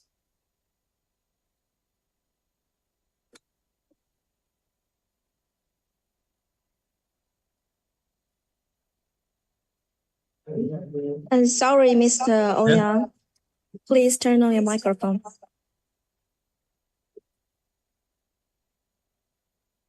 Okay. I should unmute myself. Sorry. Thanks, Stephen. And my name is Ouyang from JA Solar, and it's a great honor of mine to share my experience and my colleagues' experience and some insights on technology development. And my presentation will be in 5 parts. The first one is a pivot of modern photovoltaic R&D. When I say pivot, I mean the modern R&D of photovoltaics is significantly different from what we previously experienced before, and I will explain to you why. And then I will go to our module R&D, cell R&D, wafer R&D in a reverse order, interestingly. And then I will make a conclusion on my presentation. The first part. There's many predictions on the market of PV industry development, but I always would like to use the ones that given by scientists and engineers, because we are scientists and engineers. Unlike the ones given by market predictors, we look into the future in a brighter way because we believe if we want to overcome the whatever 1.5 temperature C global warming issue, there is a certain target we have to challenge and we have to achieve. So there's not much, maybe there's a big year or small year, there's a fluctuation up and down on the market, but we believe overall it's gonna be big. And on the left-hand side, we publication published by Science in 2023, and on the right-hand side is IEA in 2023 as well. The key messages I wanted to give was that there shouldn't be any problem in the next 10 years to have a 25% annual growth rate. And by 2030, we should be able to get 600 gigawatt plus new installation. And in terms of the size, accumulated installation has achieved 1 terawatt, a milestone in 2022. And it is predicted to be like 5 terawatt in 2030 when saturated. And it's debatable whether it will actually be saturated over there or not. But anyway, if it is saturated, then the replacement will be more than 3 terawatts per year, which is quite significant. That means when we think about what new technologies we need for the industry, we must be thinking of a few things. Number one is we have to be able to support mass scale production. We face challenges on material scarcity, equipment availability, and different application scenarios. We have to tackle these challenges. And then we have to be very cost effective on materials and land in use. And we have to make sure our PV product is really reliable in order to delay the solar module replacement for a full life cycle management. So these are the 3 key areas I think that's going to be important for the development of new technologies. And then the great pivot is, in my opinion, from watt peak to kilowatt hour. Conventionally, when we say PV R&D, we always focus on nameplate, power rating, and efficiency. But then when we have larger penetration of renewable energy on the market, we realize that effective modern PV R&D will have to focus on creating different values for customers, and extends the scope to lower LCOE, customization, and eventually ESG. So the difference I put in a chart here for comparison. When we talk about high power, nameplate power, we usually think of, we want to make the solar module larger and with the high cell efficiencies. And the low cost means, why don't we use cheaper boom of materials, right? But the modern R&D, we focus on in-field high power with best LCOE. That means it's not only about, but moreover, it's about we have to make sure it's a full day, full season, and all scenario superior power generation. Customization means maybe some customers think, well, LCOE is important, but if my project is in a dusty area, then self-cleaning, that's a critical characteristics of the product. That's what we look into in JA. I'm pretty sure in our other PV manufacturers as well. And if the project is near the airport, for example, then there's a requirement on anti-glare effects. And some for aesthetic reasons, people may like full black or colorful PV. And when it is close to the coastal area, then we need to think about reliability in marine applications. And then it's a reliability and robustness. So that means we want to product something that with ever lower degradation and extended product lifespan. And also it has to be very tolerant to extreme weathers like hailstorm and winds, stuff like that. And the last but not least, we have to think about the ESG. In manufacturing, we want to have low carbon footprint in manufacturing, which means the material in use, the wafer thickness, and whether we can use a low temperature process to replace the high temperature process, stuff like that. And when we design a module, we want to make sure at the end of the life of the solar module, the panels will be easy to recycle. So there's a lot of more stuff to research and development in this industry. Then interestingly, in my opinion, and a lot of research specialists agree with me that we have to design R&D in a reverse order. Conventionally, we think, oh, we want to have a good silicon wafer, then cell, then module and system. But in my opinion, it should be done in a reverse module. Let me explain to you. So the overall target, people buy solar panels, they want to build an effective PV system. That means we want to design for low LCOE. We have to be able to customize for different scenarios, and the modules and the PV system will have to be optimized for inverter and grid connection conditions. That give us a requirement and on the solar module selection. So in order to achieve the requirements on the PV system, we want to optimize the module size and mounting, and we want to choose reliable bill of material, and we have to carefully design the cell outlet and the interconnection. And then we have to customize for different working scenarios. Then that's the requirement on a solar module design.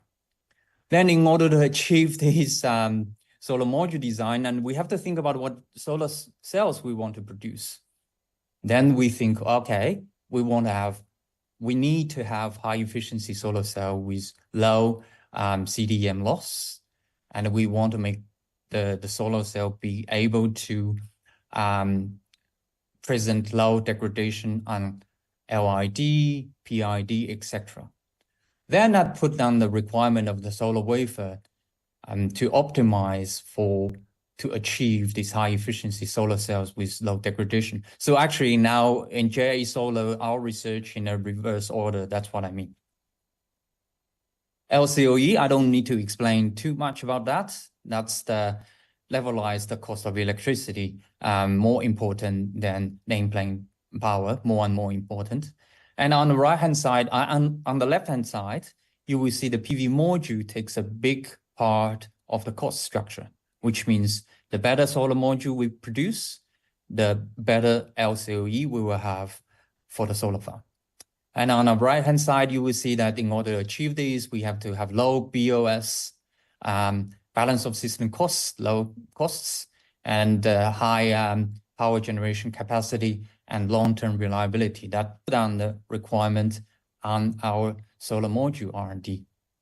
Then I would like to make our latest product, most advanced product, Deep Blue 4.0 Pro as an example. We have very important features built in this design, like SMBB, like 16 BB or even 20 BB, that will minimize the power, the light reflection on the front surface, and will minimize the electrical loss when doing interconnection. That is one important design. And also we designed rectangular wafers with the thinner wafers, 125 micron. That means we, without changing all of the width, no problem with handling, we can have variable length to fit in different applications. And with the high density encapsulation, that means we can put more solar cells in a solar panel, which will make sure we have high power output. And last but not the least, we want to have highly reliable encapsulation materials to make sure that our solar modules can survive in a field for a very long time. So then probably number one important feature other than the power rating is the low degradation. So compare with the P-type counterparty bifacial modules, our modules N-type modules are significantly better with less than 1% first year degradation. That means we have very good control on LID, LETID, stuff like that. And also annual degradation is much less than 0.4% annual degradation over the 30 years. That means when you build a solar farm, when you purchase a module, this module can generate more power in a much longer time. And one thing I want to highlight is the temperature coefficients. So our module has a very low temperature coefficient. We know it's like people, right? Any materials will age quickly at high temperature. That's the chemistry and the physics behind it. Roughly, if we have 10 degrees of higher temperature on a module, then the degradation mechanism will accelerate by 1 order, which is quite significant. When we design the module, when the module can be at a lower temperature in high temperature environment, that means we can generate more power, and also the module will last much longer in a much better condition. Then on the right-hand side, you will see 2 comparative charts between the N-type modules and P-type modules. Then the dark blue is the light blue is the N-type one under the same environmental condition, and the module temperature is much lower, which is also very important. I mean, these things is not necessarily reflected in the nameplate power rating, but is significantly important for the power generation over time.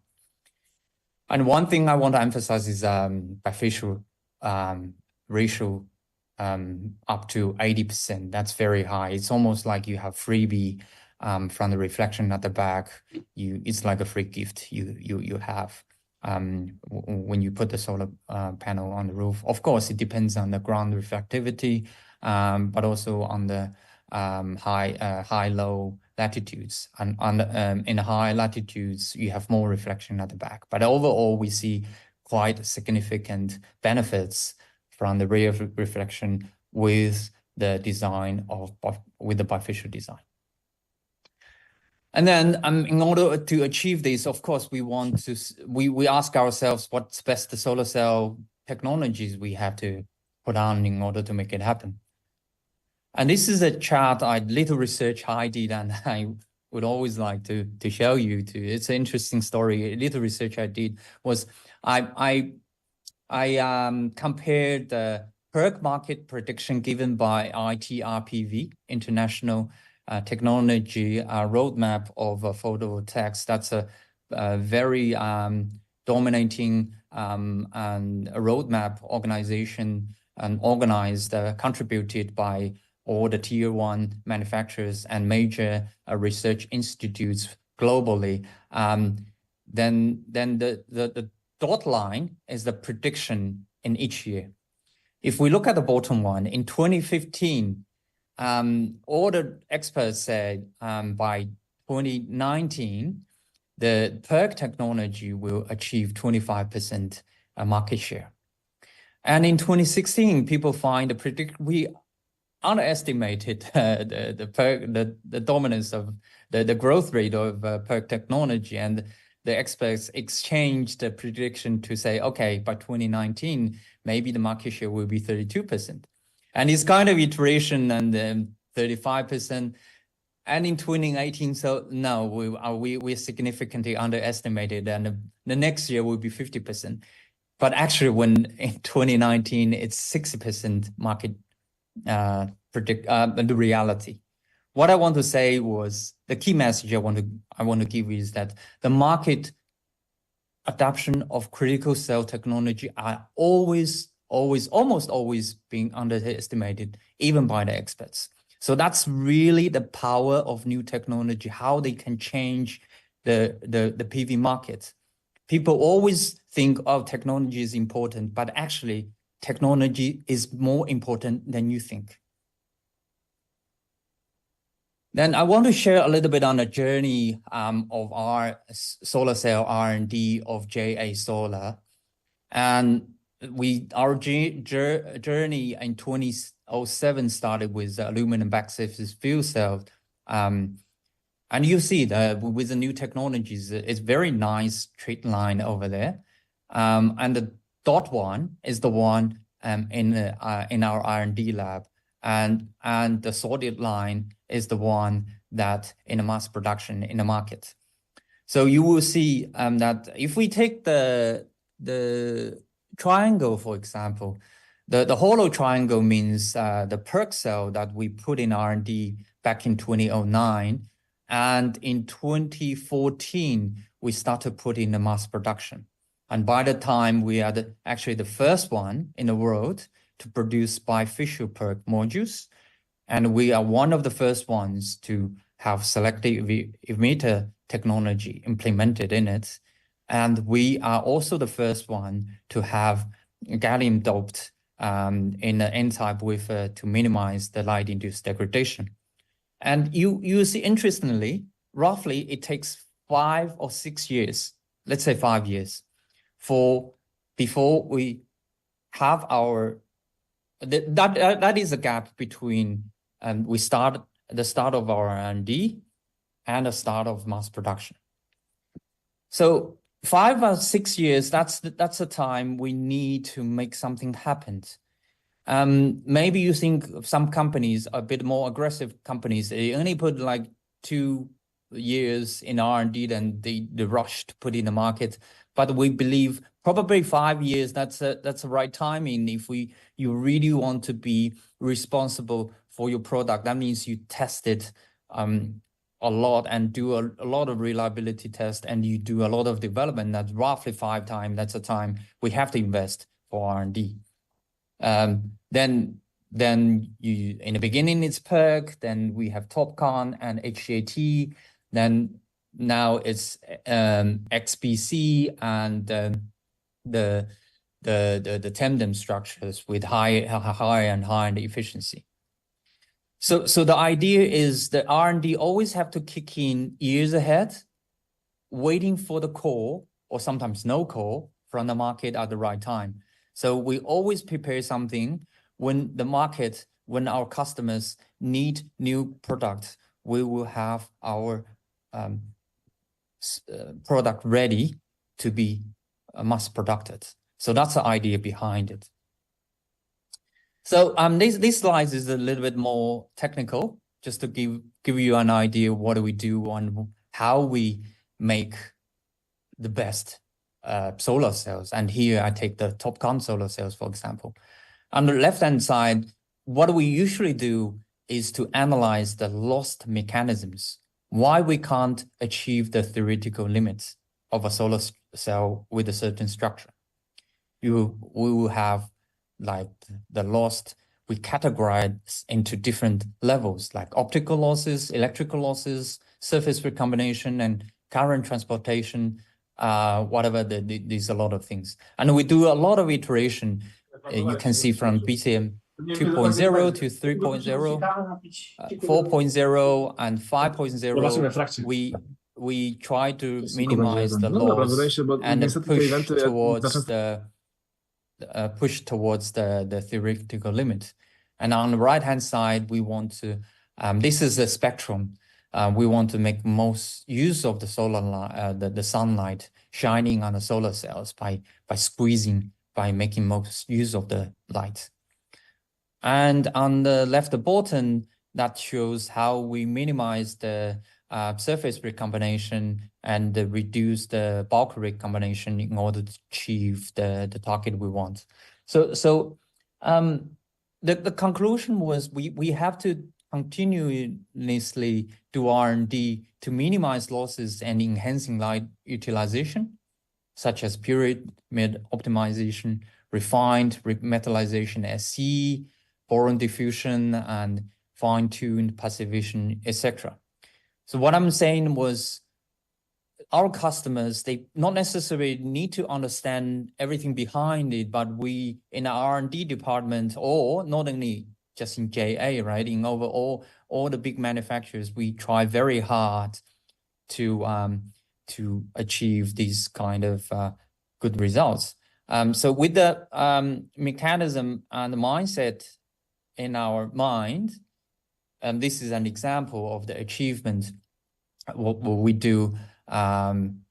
This is a TOPCon cell efficiency and PV trained chart here, and you can see it's going on all the way, but maybe we have up and down a little bit fluctuation, but overall the trend is we always achieve very high higher and higher efficiency on the way, with higher and higher VOC on the way. So that's what we do behind it. So as a result, so this is our latest bisim cells technology in mass production. When we transfer from R&D to mass production, we achieve a 26.4% efficiency with high VOC open circuit voltage as high as 740 millivolts, with a lot of fancy technologies on it, on the front surface, in the middle, at the back, a lot of stuff. I don't want to go to too much details, but there's a lot of things like you can say JA inside. There's a core of what we see on a module. Then we look back into silicon R&D. Particularly when I say bulk recombination, if you remember in the previous slides, that very much dependent on very good silicon we have as a beginning. And actually, this is one of the biggest benefits of JA Solar as a fully integrated solution provider along the way, because we can have a full supply chain optimization and R&D from the wafer, actually ingot pulling all the way down to modules and system. So this, I give you some example how we achieve higher crystalline silicon quality by reducing oxygen contents, ppm. I think it's as low as lower than 10 at this moment in order to achieve high quality wafer. We, in the last 14 years, by implementing advanced technologies, we reduced the oxygen contents by 42%, which is a big milestone and really, really a great foundation for high efficiency cell and module and effective system on the way. And also we also not us, again, not only us, the whole industry moving into larger size wafers in order to increase the yield of the ingots from probably, you know, from the beginning 125 mil all the way down to 182 up there. And now we believe rectangular wafers are the way to go. And by doing so, the monthly unit yield increased by 510% in the last 14 years. And the third one is that we keep putting innovation in our manufacturing processing and equipment. By doing so, we significantly reduce the cost of the wafer. We introduced the new pooling method, diamond wiring method, and continuous pooling furnace, and intelligent factory, and thinner wafers, and with the utilization of the edge. So also by doing so, we reduce the cost of wafer by almost one order. That is play a significant role into the fact that now we can have such cheap solar modules in the market to be used by the homes and utility. So all the R&D efforts are put together for better future of our planet. So by 2023 of Q3, JA Solar accumulatively shipped modules for 166 gigawatts, which equivalent to annual electricity production of almost 216 billion kilowatt hour, which was equivalent to planting 11.6 billion trees and reduction of CO2 emission of 216 million tons. So JA, together with all other R&D colleagues in the world, in the factory, in the research facility, we all work out together very hard to make our planet a better place to live. So that's the end of my presentation. Hope you enjoyed it. I give back to you, Stephen.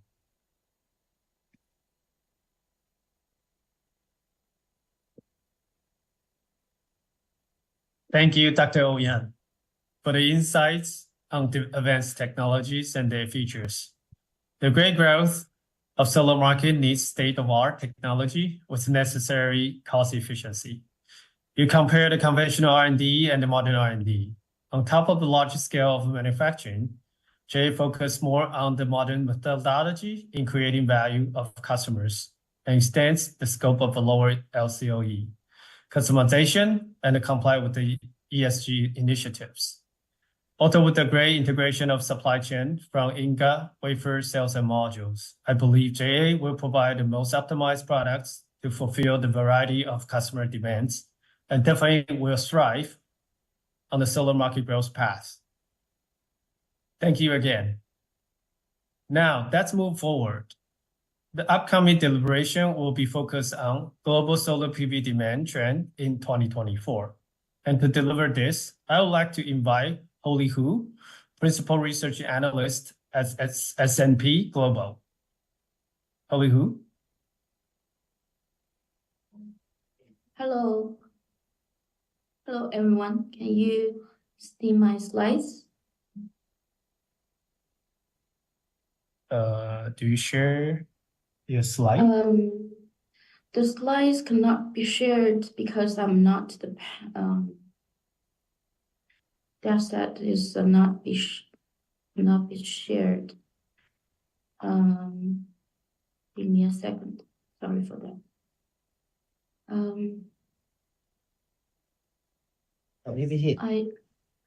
Hi, Ms. Hu. Yes. Can you please share your PPT slide? Okay. Okay, now it's fine. I will put my PPT into the presentation mode. Just give me a second. How about now? Can you see my screen? No, it's good. Okay. Thank you, Stephen, and thank you, Jay, for inviting me to join this webinar. My topic today is about the global solar PV demand trend in 2024. And my name is Holly Hu, and the principal analyst from the S&P Global Commodity Insight. My presentation will quite simple with the contents on these three parts. The first one is give the 2024 micro trend is the election year for 2024, and this big things will be impact with the global political change. Also, energy policy will be the key the impact things in 2024, and so brings uncertainty for 2024 actually, but in the clean energy technology side, we still believe this world is much more, have more opportunities coming to 2024. Then the final part, I will give more details on how we look at the global demand in 2024 and what's the key market performance in this year.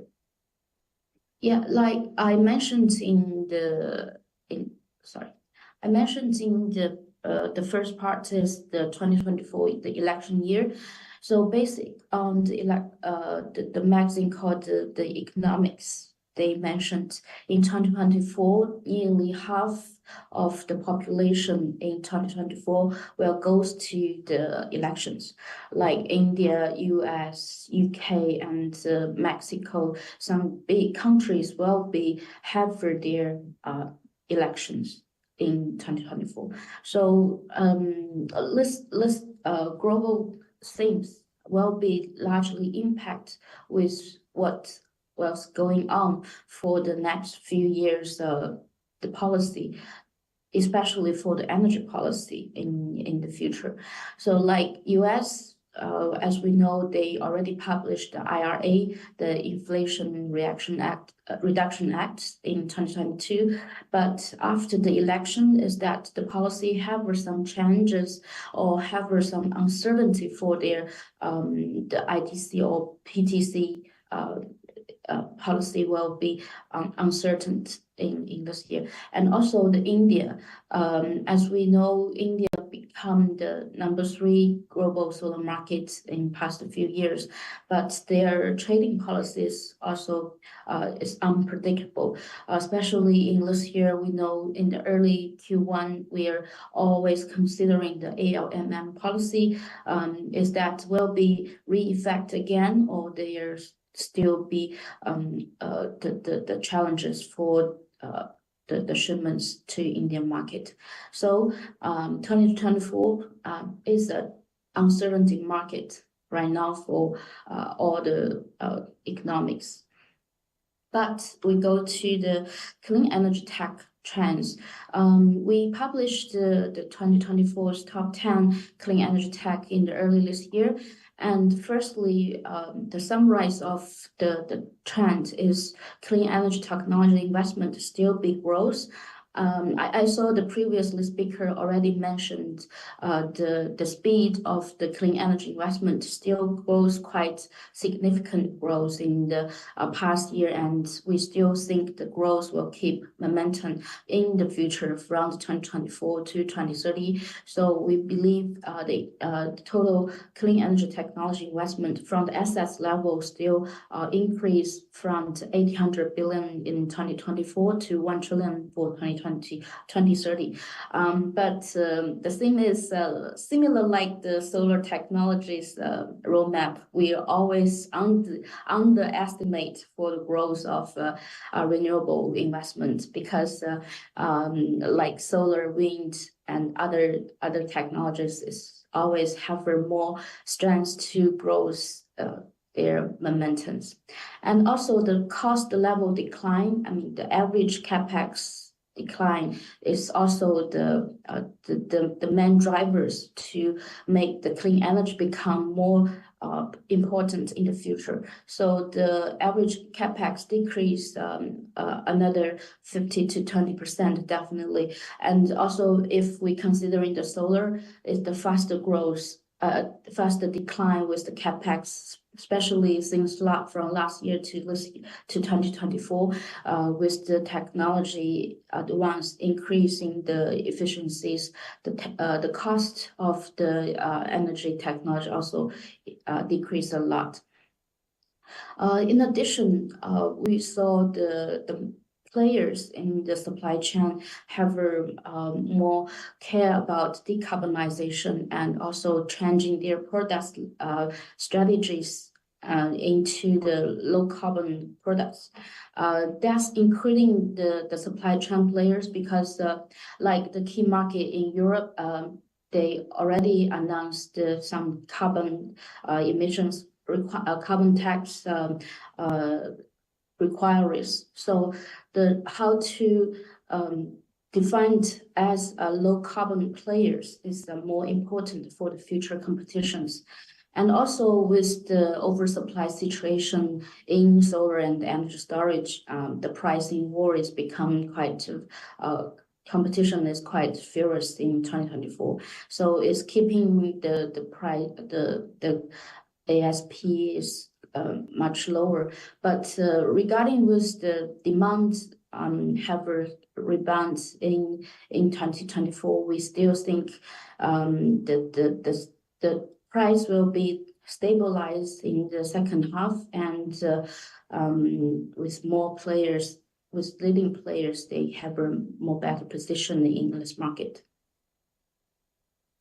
And also, we saw a lot of discussion regarding with the COP28, because that's the first time the national become uniform with one of a conclusion for the renewable capacity target. So in last year, by the end of last year, the COP28 was held, and the pledge goes to the renewable sector is triple the renewable capacity, at least 11 gigawatts renewable in the 2030s. So that's a map from our power team to estimate how much we can in the global level to add in the renewable capacity in the 2030s. So from the right hand side, we are defined different key countries and regions to their 2030s renewable capacity levels. So basically, China will leading this renewable capacity adding. So even for China with high-speed solar and wind to add into the capacity, we still only have 2.5% of 2.5 times of renewable adding by 2030s. But the global one is around 2 times. 2.1 times, and we our power team also forecast like till 2033, the world can be reached the triple renewable capacities, and also with the Middle East and Africa country, they can be they have accelerate renewable capacity easily because their base is low. So the faster to nearly to triple of renewable capacities from this new emerging markets like Africa and Middle East. But for the key region in the solar world like European and US, they still like 2 times of capacity adding for the renewables. So in this time we see, so after we are considering the timing for reaching the renewable capacity tripled globally, the reason to have the bottleneck to reach this target, we also listed in the right-hand side. The first one is they still have some challenge with the timeline and also with the permitting for the renewable coming onto the market. The other thing is for the great construction and to accelerate this renewable become part of the power generation. And also with the unstable power generation for the renewables, they need more flexible capacity to add in, like energy storage and also the hydrogen pumping water, pumping hydros, etc. for accelerate this renewable or accomplish with the triple of the renewable capacity getting to the world by 2030s. Okay, then we move detail on the solar market demand outlook. Yeah, as we usually to have the global solar installation by key countries, regions, and also the key types of solar installation annually per year. And actually, yes, like the previously mentioned, the solar demand is always, we always underestimate the solar demand in the year earlier. And so we look back to the year end, and we always underestimate of that year's solar installations, such as 2023. We know 2021, 2022 with the key market still on the COVID impact, and also with the supply chain issues happening in past 2 years, the solar demand growth is drive surgically to the nearly 70% in 2023 due to the key market like China. China mainland is dominant the market shares in 2023. And yeah, at beginning, we're in 2023, we are forecasting like over 50% of growth in 2023, but the market demand always out than our expectation, a better performance than our expectation. So in 2023, we are forecasting like 450 gigawatts solar adding to the world.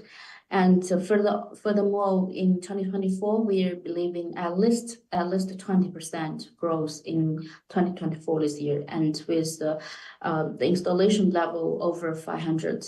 I think it's mostly like a 520 to 30 gigawatts level in 2024, and from the shipment level, module shipment level could be reach 600. So it's still a big growth in the solar market, and for the future, we still think the key market will be dominant the solar installation, but we still see a lot of diversified market demand in the world as well. So regarding with the top 10 market shares in 2023, definitely China owns more than 55% of market shares in the global annual installations, followed by US, India, Brazil, Germany, the key Asian developed countries like Japan and Australia, and also the key countries in the Europe.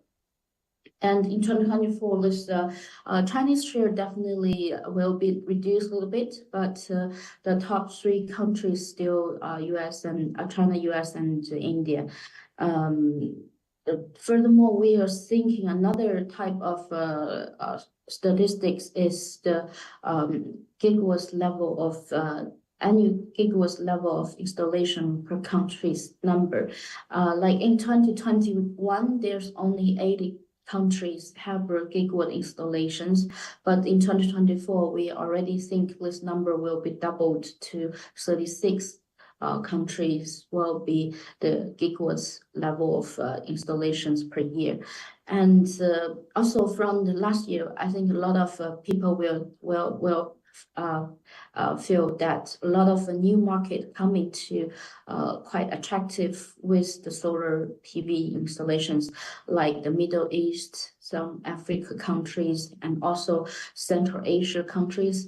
They all quite engage with more solar PV installations from last year to this year. The one reason behind that is we still have a quite attractive the cost level decline, because since second half of 2023, we saw the module ASPs sharply decline, and that will gives more profitability to the utility scale of the market to drive less demand coming back to the higher module price since 2021 to 2022. And another story is we also including a lot of financial costs forecast is being reduced in 2024. So like in US and Europe, the interest rates will be impacted with some demand coming online in the past few years. But 2024, the still have the estimations say the interest rate could be a little bit lower, and that will be also generate more demands coming to those key regions, key markets in 2024. And also with the foreign exchange rate stabilizing like Latin American and other emerging market, that brings solar also quite interesting or quite attractive into the to the demand side. Okay, as we mentioned, China is the biggest solar market since 2030 actually. So we give more snapshot on our own domestic market growth in the past decades. So actually, China starts with the PV policy, especially for the feed-in tariff policy coming online is 2030, and that's the key drivers for the Chinese market become quite the biggest one installations in the world.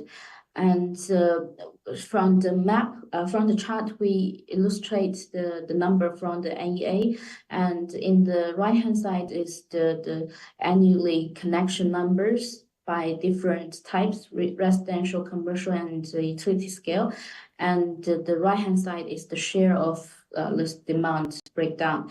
So it's obviously here 2023, we already adding the connection solar reached 609 gigawatts AC, and in 2023, 1 year we already added like 216. So it's quite a stronger market in the world, and also the demand side of segmentation is quite gradually changed.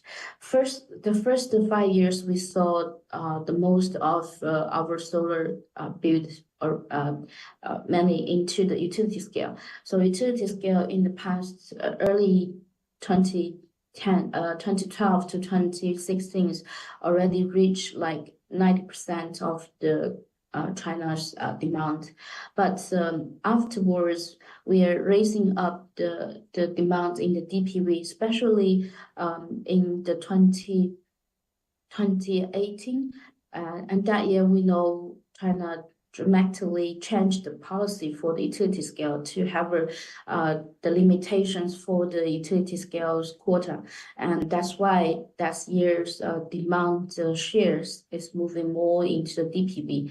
But since 2021, the demand also have some difference into the segmentations, because the residential market's booming quickly in this 2 or 3 years, and with more shares than 1/3 in the past 2 years since 2021. And 2030, as I mentioned earlier, is kind of pushing the past 2 years utility scale demand into 1 year, because in 2021, 2022, we still under the pandemic effect, so a few projects are not being connected. And also another reason is higher module costs in the module ASPs in the past 2 or 3 years, and limitates the demand from the utility scale.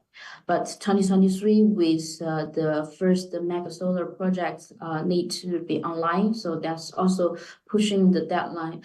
With the deadline push, and also drivers the Chinese utility scale demand quickly installed in the 2023. So we give a quick snapshot for the Chinese positioning in the global solar market.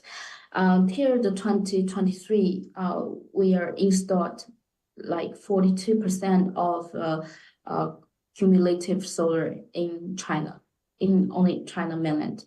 And 50 of them, the globally 50 of the utility scale solar was in China. And if we using the NEA's definition for residential system, with nearly 60% of the global residential system was adding into China, and 23% of CI market shares of China. So it's definitely our own domestic market is not only dominate in the supply chain, and also the demand side. We also see quite a good performance in the past decades. We are already achieve this quickly growth, and also with the quite stronger performance in the PV demand market. So we give a quick outlook for, not outlook, but the monthly connection number from last 3 years, and in the middle of this week, the NEA also released the first 2 months of 2024's connection number. It's another 36.72 gigawatts AC solar was added into the grid in the first 2 months in 2024. So give 80% of year-on-year growth compared with the same period in the 2023. So we are saw this crazy solar adding to the market in China this year. So after we already achieved like 150% of year growth in 2023, the market still have the momentum to adding more solar into the power system. And if we goes to the details with the kind of Chinese targets, and in 2025 we are target like now fossil fuel energy mix is around 25%,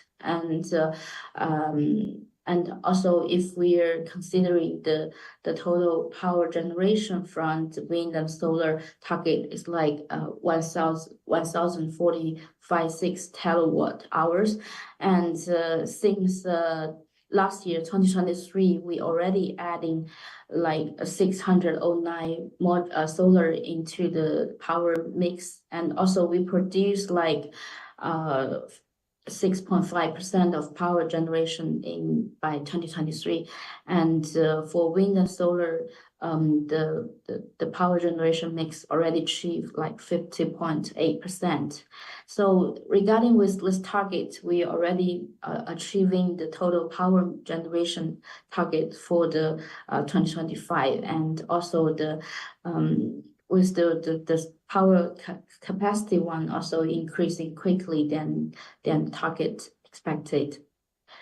So in the segments details, we also break down to the residential, commercial, and utility scale. So firstly, we goes to the residential solar markets in tier 2023, and we already have like over 160 gigawatts residential solar connected into the China market, and actually this market was only start from 2019, because at that year we have separate the subsidies and also the budget for the residential market. That's drivers this segment demand surge from the 2019, and you will see total 5.3 gigawatts residential demand adding to that year, and also the accelerate of growth in 2021 and 2020 and 2021, those 2 years,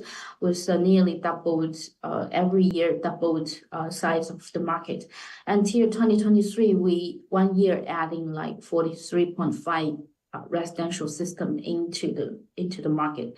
So we have a quite stronger residential market in the past 5 years, and grows the total our residential system to the 116 gigawatts level. But our residential market is quite significant and also quite different with other countries' residential market. The first one is our high concentration ratio for the key province level market. Like top 5, top 10 markets already have like top 3 market like Shandong, Hebei, Henan. The three top province reached like more than 75% in the early in the 2019 to 2021, and top 10 market, the shares always above nearly average like 90% of the total residential market in China. So this residential market is quite concentrated in the key province, and also with the second tier of province level increasing in 2022, the market swift from the top 3 and to top 10 markets. And also the competition in this market also quite significant, because we already, since 2022, we don't have any more subsidies into the segments. So the market is quite driven by the competitions, the more residential developers, and also the different types of the business model will drive this market. So we saw after 2023, the market become more difficult to increase in much more volume in this segment. But we saw the tier 2 province still have the potential for growth, and also the business model will change in the dynamic of this market demand. So since 2024, we saw this market can be under pressures with the quickly pricing decline, and also with the leading markets, the penetration rate too high, and the policy changes in those top 3 markets. And then we move to the CI sector. CI sector, actually, we have the demand policy quite earlier than the residential. Remember, in 2009, we already raising up with the Golden Sun program, and that program is give directly subsidies to the rooftop CI sectors solar installation with the RMB per watt subsidies to those rooftop solar installations. But this market actually before 2019 only 40 gigawatts level, but is quite accelerate demand since 2022. You will see the annual growth rate in 2022 reach like 3 times from 2021, and that's the reason behind that is the better profit margin for the CI sector since 2022, because in end of 2021 we have the CI sector's tariff raising up with the ceiling 20% of growth of tariff in the CI sector. That gives more profitability to the CI solar installations. And also the markets, the province market is quite aligned with the key regional, key economic growth region in China, like Zhejiang, Jiangsu, Shandong, Guangdong, Anhui is the key province located in the coast side of China with higher GDP growth and the volumes in the CI sector, and gives more demand potential for those province to adding the solar installations in this province. And also we goes to the utility scale to see how this segments grows in the past few years. By 2023, by end of 2023, we already add 354 gigawatts utility scale of solar in China, and this market is quite driven by the policy and also quite driven by the land, also with the capex into this demand. So actually this market was quite stronger since in 2070 because of the policy goes to you build first and get the feed-in tariff earlier, and that's driven a lot of demand to move into the northwestern province to build in a lot of a huge amount of ground mount system into those key province. But the market was nearly the demand of utility scale is a little bit under pressures when the policy on the May 31st of 2018 released, the market demand was shrinked here 2019. And 2023 is another remarkable year for utility scale. The first one we mentioned in past 2 years, in 2021 and 2022, the demand was a little bit delayed or impacted by the system cost. So even though we announced the first mega renewable base in end of 2021, They planning to start to build up since 2022, but we saw most of mega solar renewable base will start or finish the connection in 2023, and that's why the demand is pushing to the 120 gigawatts level in the 2023, and drives 2023 the demand segments also changes a lot compared with past 2 years. And for China demand, we also want to mention this huge amount of market still plays a lot of important roles in the global solar installations. And we are forecasting from 2024, the market still have over 220 gigawatts level installations in this year. And we're still keeping the demand momentum in this market because it's quite big and huge markets in the world, and the stabilize of this market is quite important for the global installations forecast. So we still think the Chinese market will keep this momentum and have the installations in the next future years. And then we move to the second largest of market and also quite important renewable market, Europe. Actually, in early this year, in February this year, the European have a discussion for the new targets for 2040, because we know in European countries they released the 2020, 2030, and 2050s targets since 2020s. So Fit for 55 is their target for 2030s, and in early this year they are adding the 2040s targets is Fit for 90. The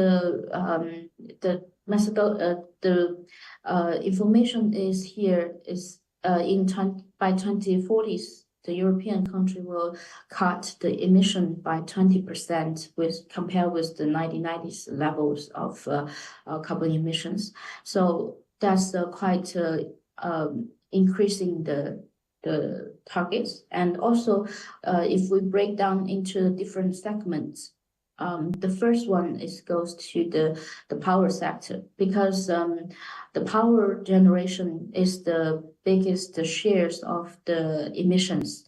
So they will planning to add totally 300 gigawatts of renewable in European market, and also compare with 2023's level is tripled. Like actually, it's the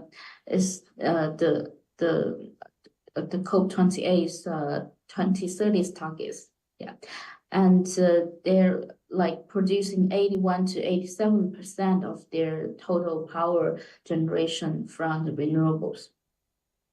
And also they adding the renewable hydrogen into this market to have the impact to reducing the carbon emissions.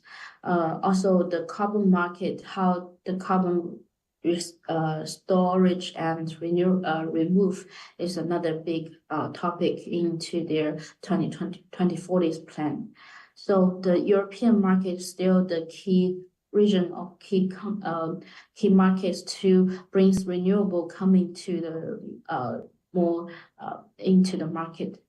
And for the solar side, European market is quite a typical distribution market, because the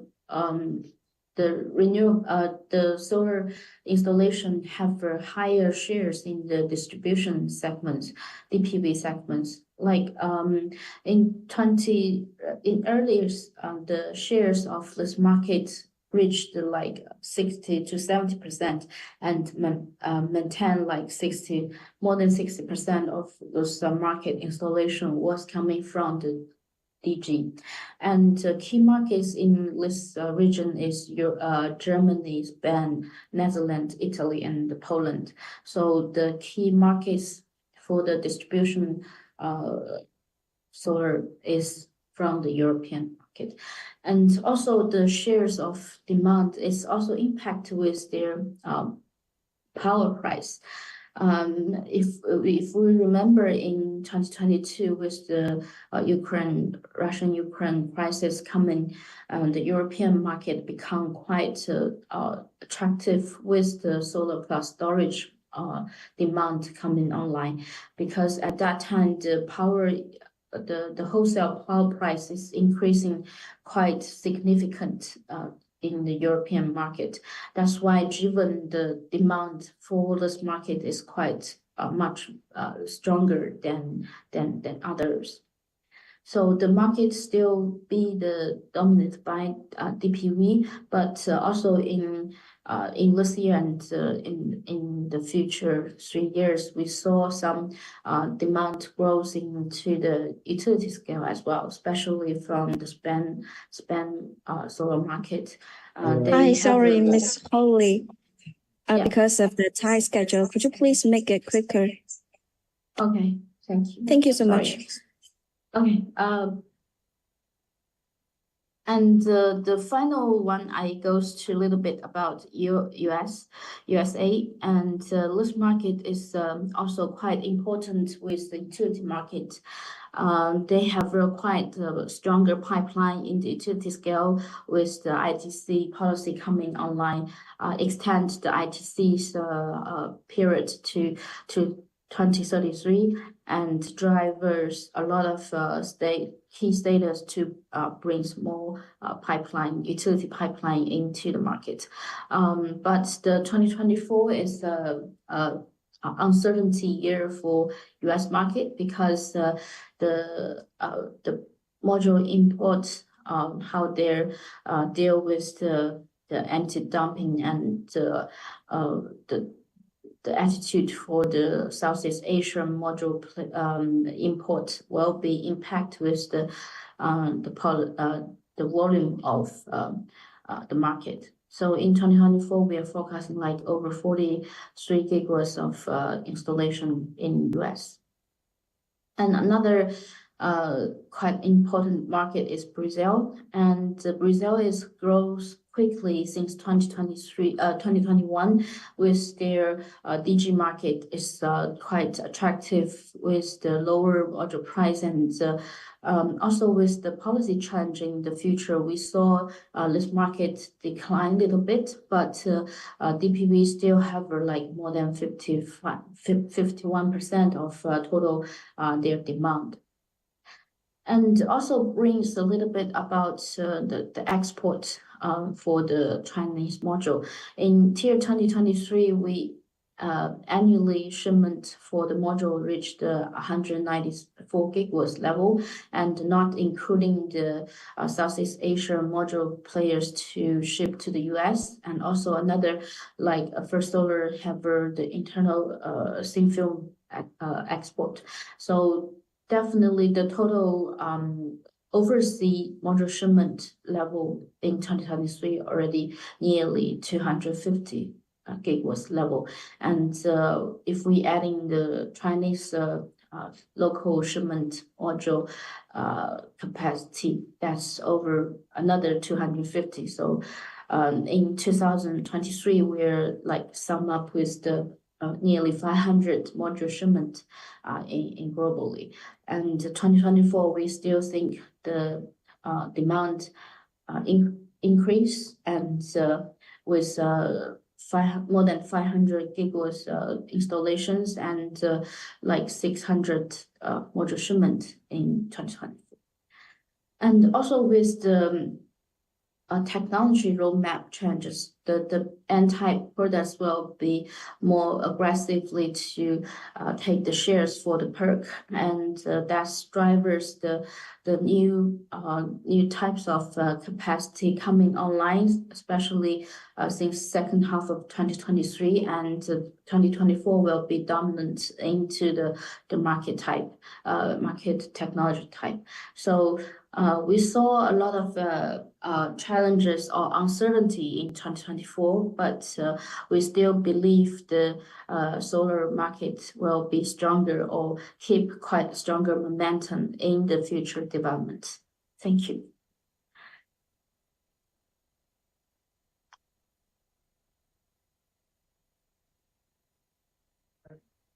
Hi, Stephen. You mute your microphone. Please turn on that. Yeah, thank you, Ms. Hu, for the comprehensive analysis on such an important topic. The election year in 2024 will form a great uncertainty on solar market with potential change of government policy toward renewable energy. Fortunately, despite the uncertain environment, the investment into clean tech will remain robust in 2024. With the preliminary Gen and Fab data from China, we already seeing great momentum, and it most likely will maintain for the rest of the year. We are confident that your outlook analysis will be of great help to all our participants at the summit today.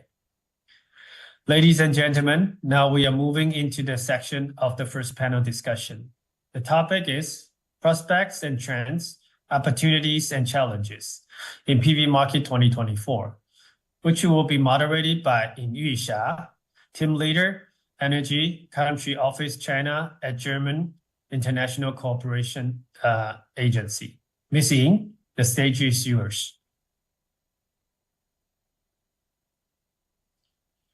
Thank you, Mr. Chair. Thank you.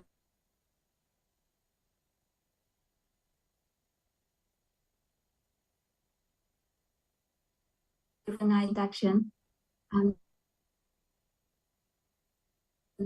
Right, and general impact and trends, opportunities and challenges in PV market 2024. I'm very honored to. Sorry, can you hear me?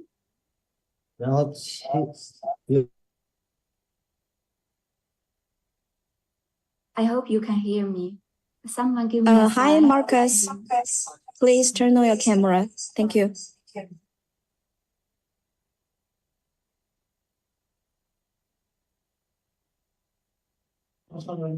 Hi, Miss Ying. We can hear you. Yeah. Please go on. Great. Great. Also, I'm very honored to moderate the session today.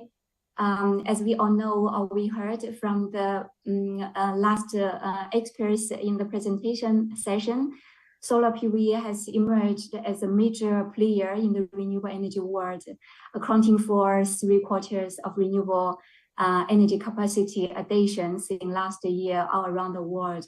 Solar PV has become a key contributor to the global energy transition. But in fact, many nations have recently adjusted their emission reduction targets and policies, which will have a significant impact on the future of the PV industry. During our discussion today, we will delve into the prospects and challenges which the solar PV industry are facing in light of this recent developments. Today, we have gathered here 3 distinguished guests, each representing different regions and solar PV industries, and they will share their valuable experience and insights. And now, please allow me to introduce them.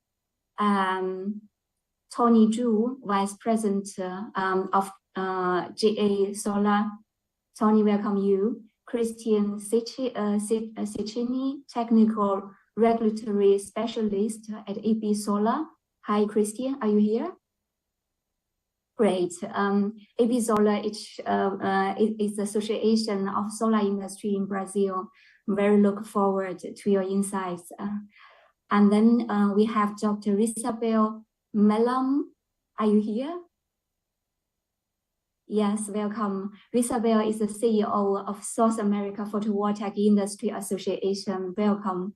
And then we have Sonia Dunlop, who is the CEO of the Global Solar Council. Hi, Sonia, welcome. And then we have Bartosz Mayaski. I hope I pronounce your name correctly. If That's it's way wrong, better than please my forgive me. Chinese. So yes. Thank you. Thank you. Bartosz is the CEO at Melo Electric. Welcome you. And last but not least, we have Marcus Schroff, who is the CEO at Fast Energy. Welcome, Marcus. Are you here? Good afternoon. Thank you. Thank you. Welcome all of you. I kindly ask all panelists to keep your camera on throughout our discussion if the internet connection allows. So let's start. My first question is directed to the three representatives of the associations. How do you foresee the prospects and trends in the PV industry in your region in 2024, which is a big question. And Christian, may I ask you go first with Brazil? Yes, good afternoon. Thanks for the invitation on behalf of AB Solar. It's a pleasure to meet you. And for Brazil, we have almost 17% of the matrix as installed capacity on photovoltaics. And we estimate to grow to 2024 about 90 gigas. But on the first 3 months, we almost increased the 3 gigas. So we are expecting very enthusiastic with the increasing of the capacity. And for 2050, it's supposed to be forecast 32% on the matrix about photovoltaics. So we have a huge path and a long way to go. And hi, Christian. Yes. Sorry to interrupt. Could you please speak a little bit loudly? Yes, of course. Thank you. And we are discussing here mostly the trends for new laws to increase the demand on photovoltaics. And we have a regulation mark on green hydrogen that can increase the evolution of the photovoltaics also. So we have these prospects to go. And the huge bottleneck that we have is the transmission line. So our consume centers are far away from where we have the biggest installations. So this is our most difficulties to handle.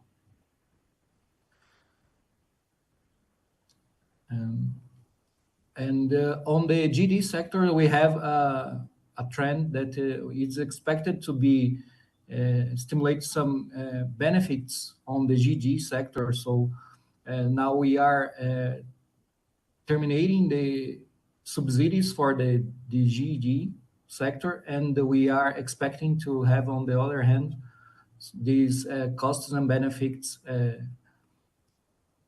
priced, so we can exchange the subsidies. So this is how we are working on 2024.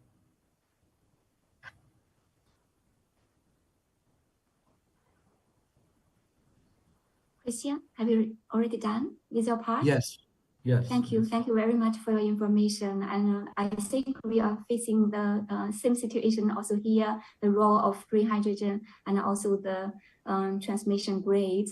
Thank you very much for your information. And then let's go with the next experts, Isabel. How about the situation in South Africa? Good morning, good day, and good evening to everyone. And thank you very much for inviting us to this third Global PV Summit. I represent the South African Photovoltaic Industry Association, North South America. We are the voice of solar PV in South Africa, and we represent about 800 companies that operate across the entire solar PV value chain. So solar industry is quite exciting in South Africa, and it's increasingly playing a significant role in its power mix. We estimate that our contribution to the solar, to the entire electricity or the power mix in South Africa is about 5%, and possibly will go up to about 10% by 2030. We estimate that currently we have about 8 gigawatts of installed capacity. I know it's small numbers compared to China and Europe, but it is growing quite rapidly.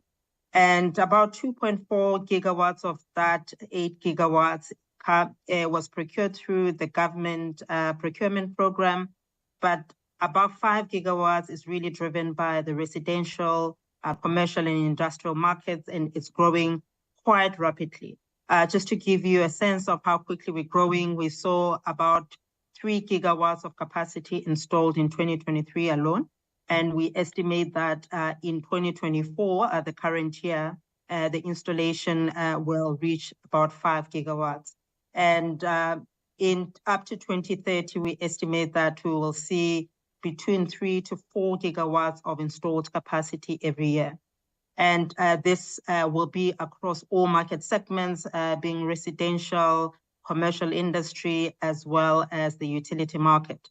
So whilst the utility market had in the past been dominated by the public sector procurement initiative or program, we're seeing a lot of participation, increased participation by the private sector, and that has been enabled by various regulatory reform that government has introduced in the past couple of years.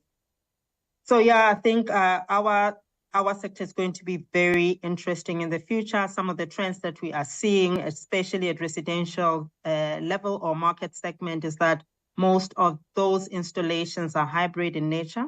They are a combination of solar PV and battery storage. When we talk to our banking members, they tell us that almost 90% of applications for solar PV systems is really hybrid systems. So we're seeing a combination of PV and battery growing quite prevalently in the residential market. There are already examples of utility scale projects that combine both PV and battery storage. And in fact, one is launching in the next couple of weeks. What we also, one of the key drivers maybe as a last point has been our challenges that our power utility has faced in the past couple of years, really, which has led to a very limited ability to meet the increasing demand of electricity, which has led into rolling blackouts or scheduled power cuts, which range from anything from 2 hours to 12 hours in bad situations. So that has catalyzed the market, and that's why we're seeing these rapidly growing numbers. So can confidently say South Africa is a gigawatt market for solar PV, and we do hope that we begin to see it on the S&P because it's really one of the significant market. And not just only South Africa, we're seeing increased capacity in the continent. We know that we have 40% of solar global resources are in the continent of Africa, but currently we only have 1% installed capacity. And if we are to triple the renewable energy contribution by 2030, we need to pay attention to the continent of Africa. Thank you. Thank you, Isabel. It's very encouraging what you shared with us about the situation in South Africa. Thank you so much. Sonia, I would like to ask you, I'm sorry? Sonia, yes. I know you're focusing in Europe. Could you please share some insights about the PV industry in Europe? Yes, certainly. So my name is Sonia Dunlop, or Deng Soni is my Chinese name, and I represent the Global Solar Council. So we are the World Solar PV Industry Association, representing the whole of the PV value chain, polysilicon refining, manufacturing, project development, everything from every region of the world. So we represent the Chinese industry, the Indian industry, the American industry, and the European industry. I am based in London, in Europe, and I work closely with my European partners. But we very much try and unite the whole of the global solar industry, manufacturing and project development at global level. So thank you so much for the opportunity to speak to you today. What I can say in terms of the global market is that deployment is very strong in solar PV all over the world. And indeed, the outlook for PV is much stronger than for other renewables. And I think that is something to note.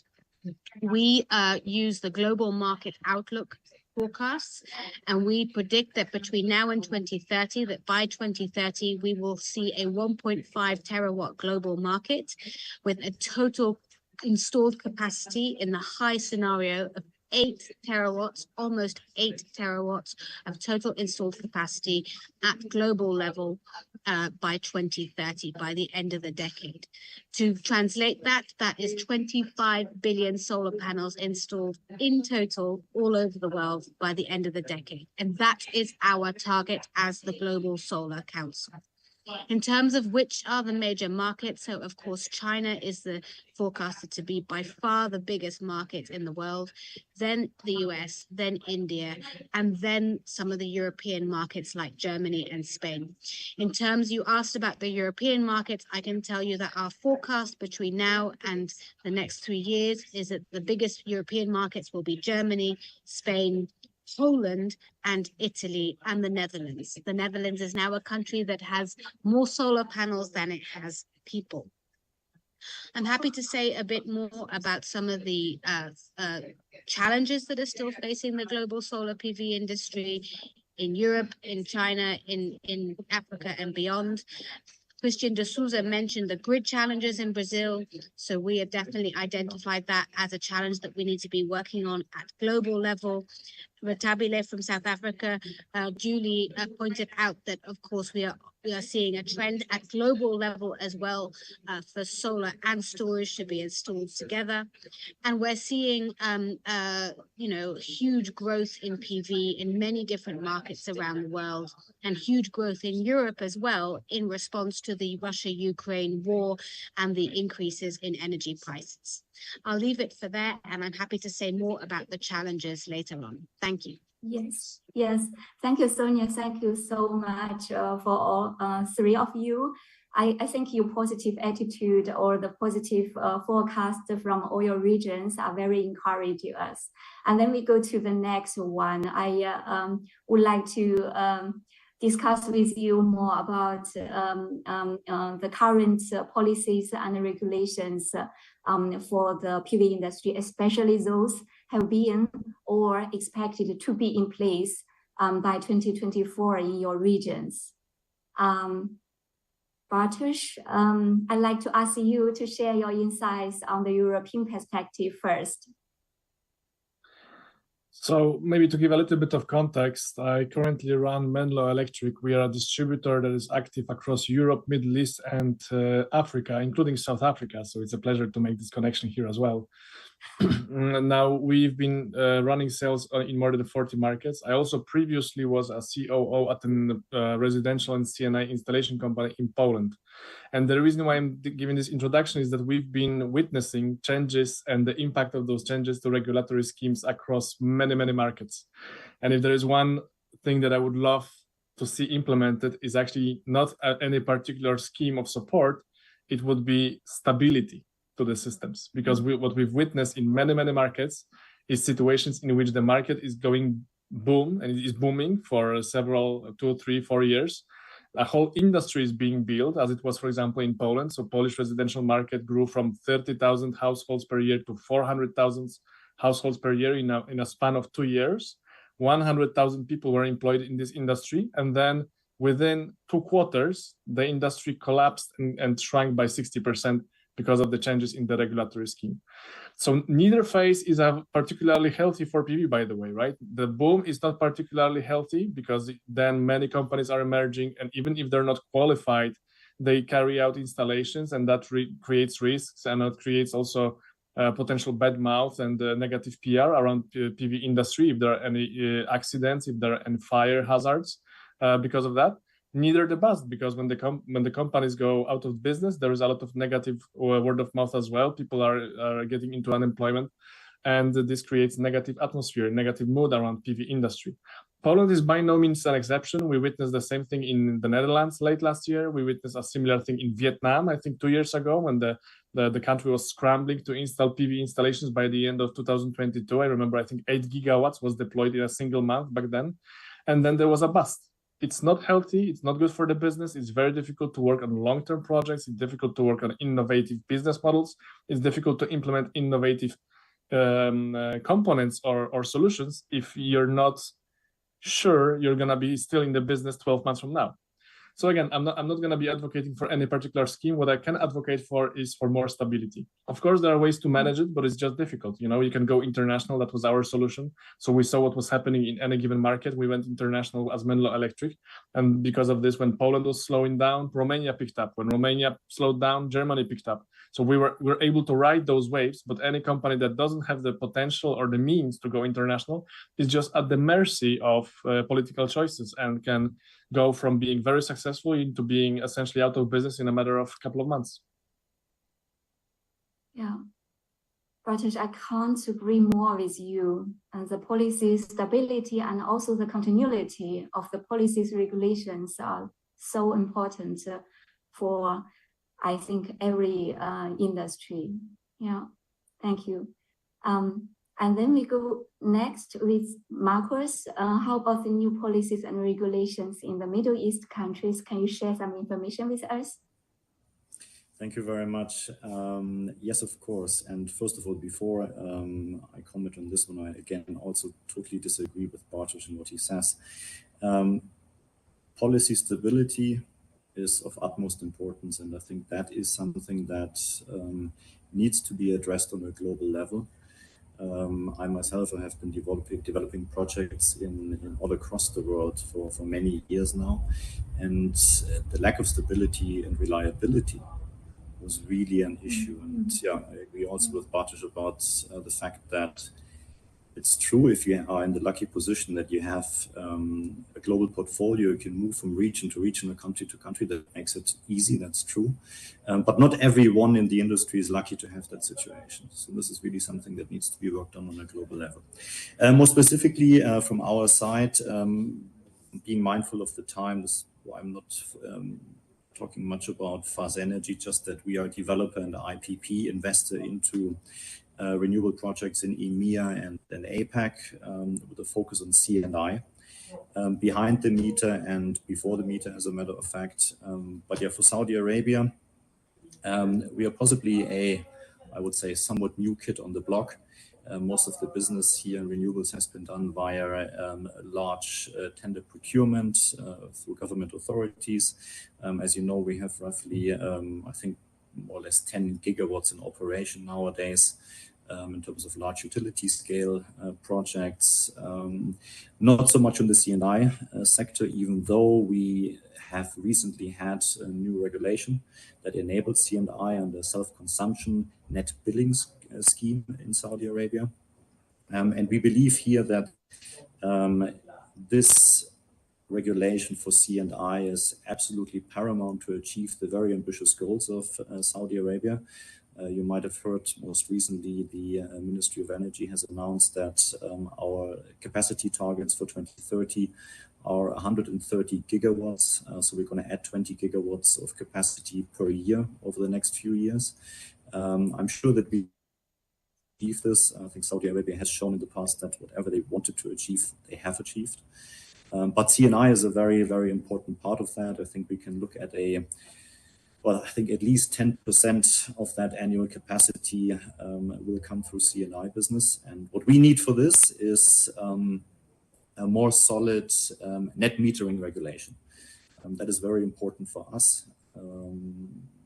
That is something that obviously is here to a certain degree, but it is not really fully developed. We're looking at our neighbors in the UAE and Dubai, most notably, where we have a very experienced, a very long-standing 6-7 years now net metering program.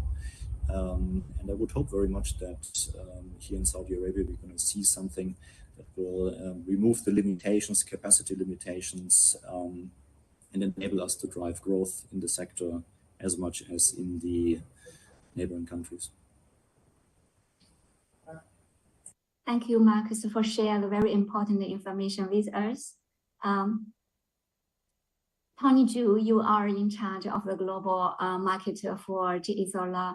And from a global and business perspective, what policies and regulations do you think can promote the development of the PV and solar industry? Can you share some insights with us?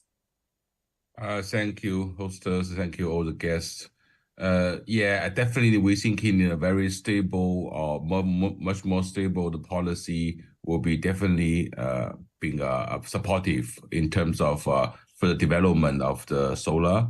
We do see that as I share the same opinion with the CEO from Menlo, so Mr. Bartos. So actually, we have been working in different region with the booms and recessions about the solar.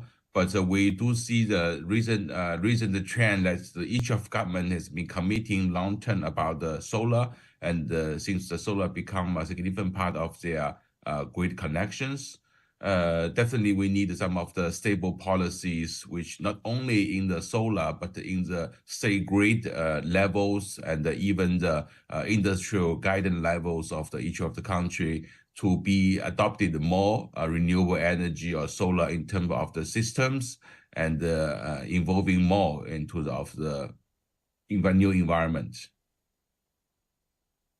Thank you, Tony. I think we share the common understanding about policies and regulations we need for the PV industry all over the world. I hope our voice today or our policy recommendations could be heard by the policy decision makers. So I go further with the next question is about what do you believe are the most important opportunities or the critical challenges we are facing in the global PV industry market in 2024. I think some experts in the previous sharing, you have mentioned some challenges. I would like to go with you more deeper about the challenge and opportunities. And Christian, I would like to ask you to go first. Okay. I think one problem that we are starting to have here, and I think globally affected, is how to,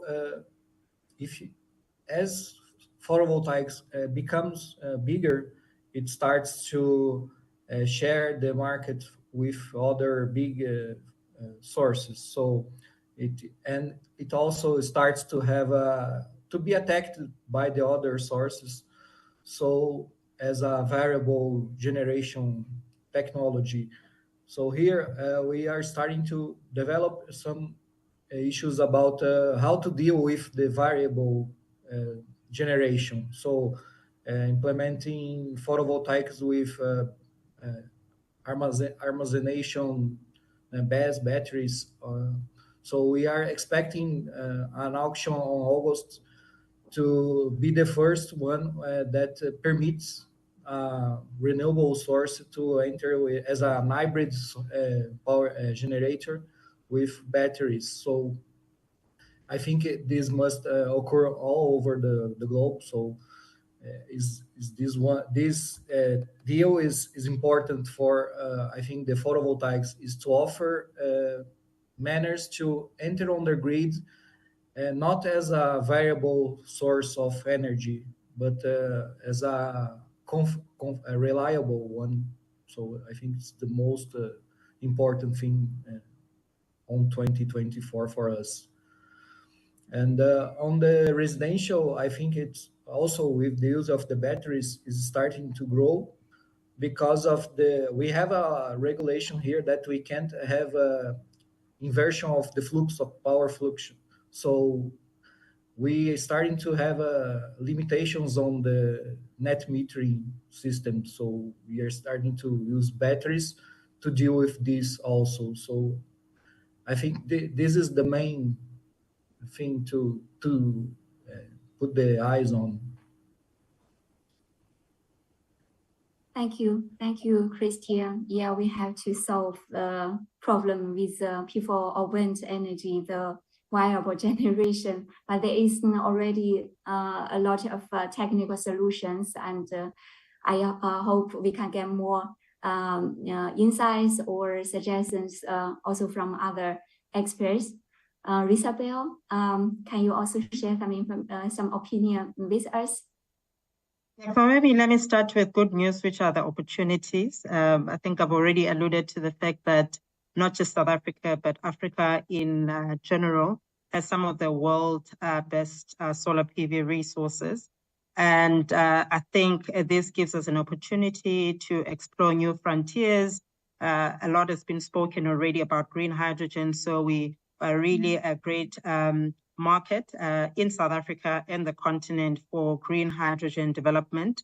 But also we have, I think, the world's biggest population that still do not have access to modern energy, electricity specifically. We're talking about over 1 billion people in sub-Saharan Africa that are still not served. In addition, we do have a growing middle class, so that increases the demand for energy in general. And we think solar PV is well poised to address that, that increased demand. I think also the other issue that I want to point out is that there is an opportunity for various business models. Solar PV is a really democratizing technology. You can deploy it at a wattage level, at watts, and really that's what some people actually need, watts to megawatts, right? And then the in-betweens, kilowatts. And therefore, there is a huge opportunity for different business model, for financial instruments that can address the needs of the energy needs of some of the marginalized, but also the affluent community. So there are really ample opportunities. In terms of the challenges, I think the issues of grid connection and flexibility have already been spoken about.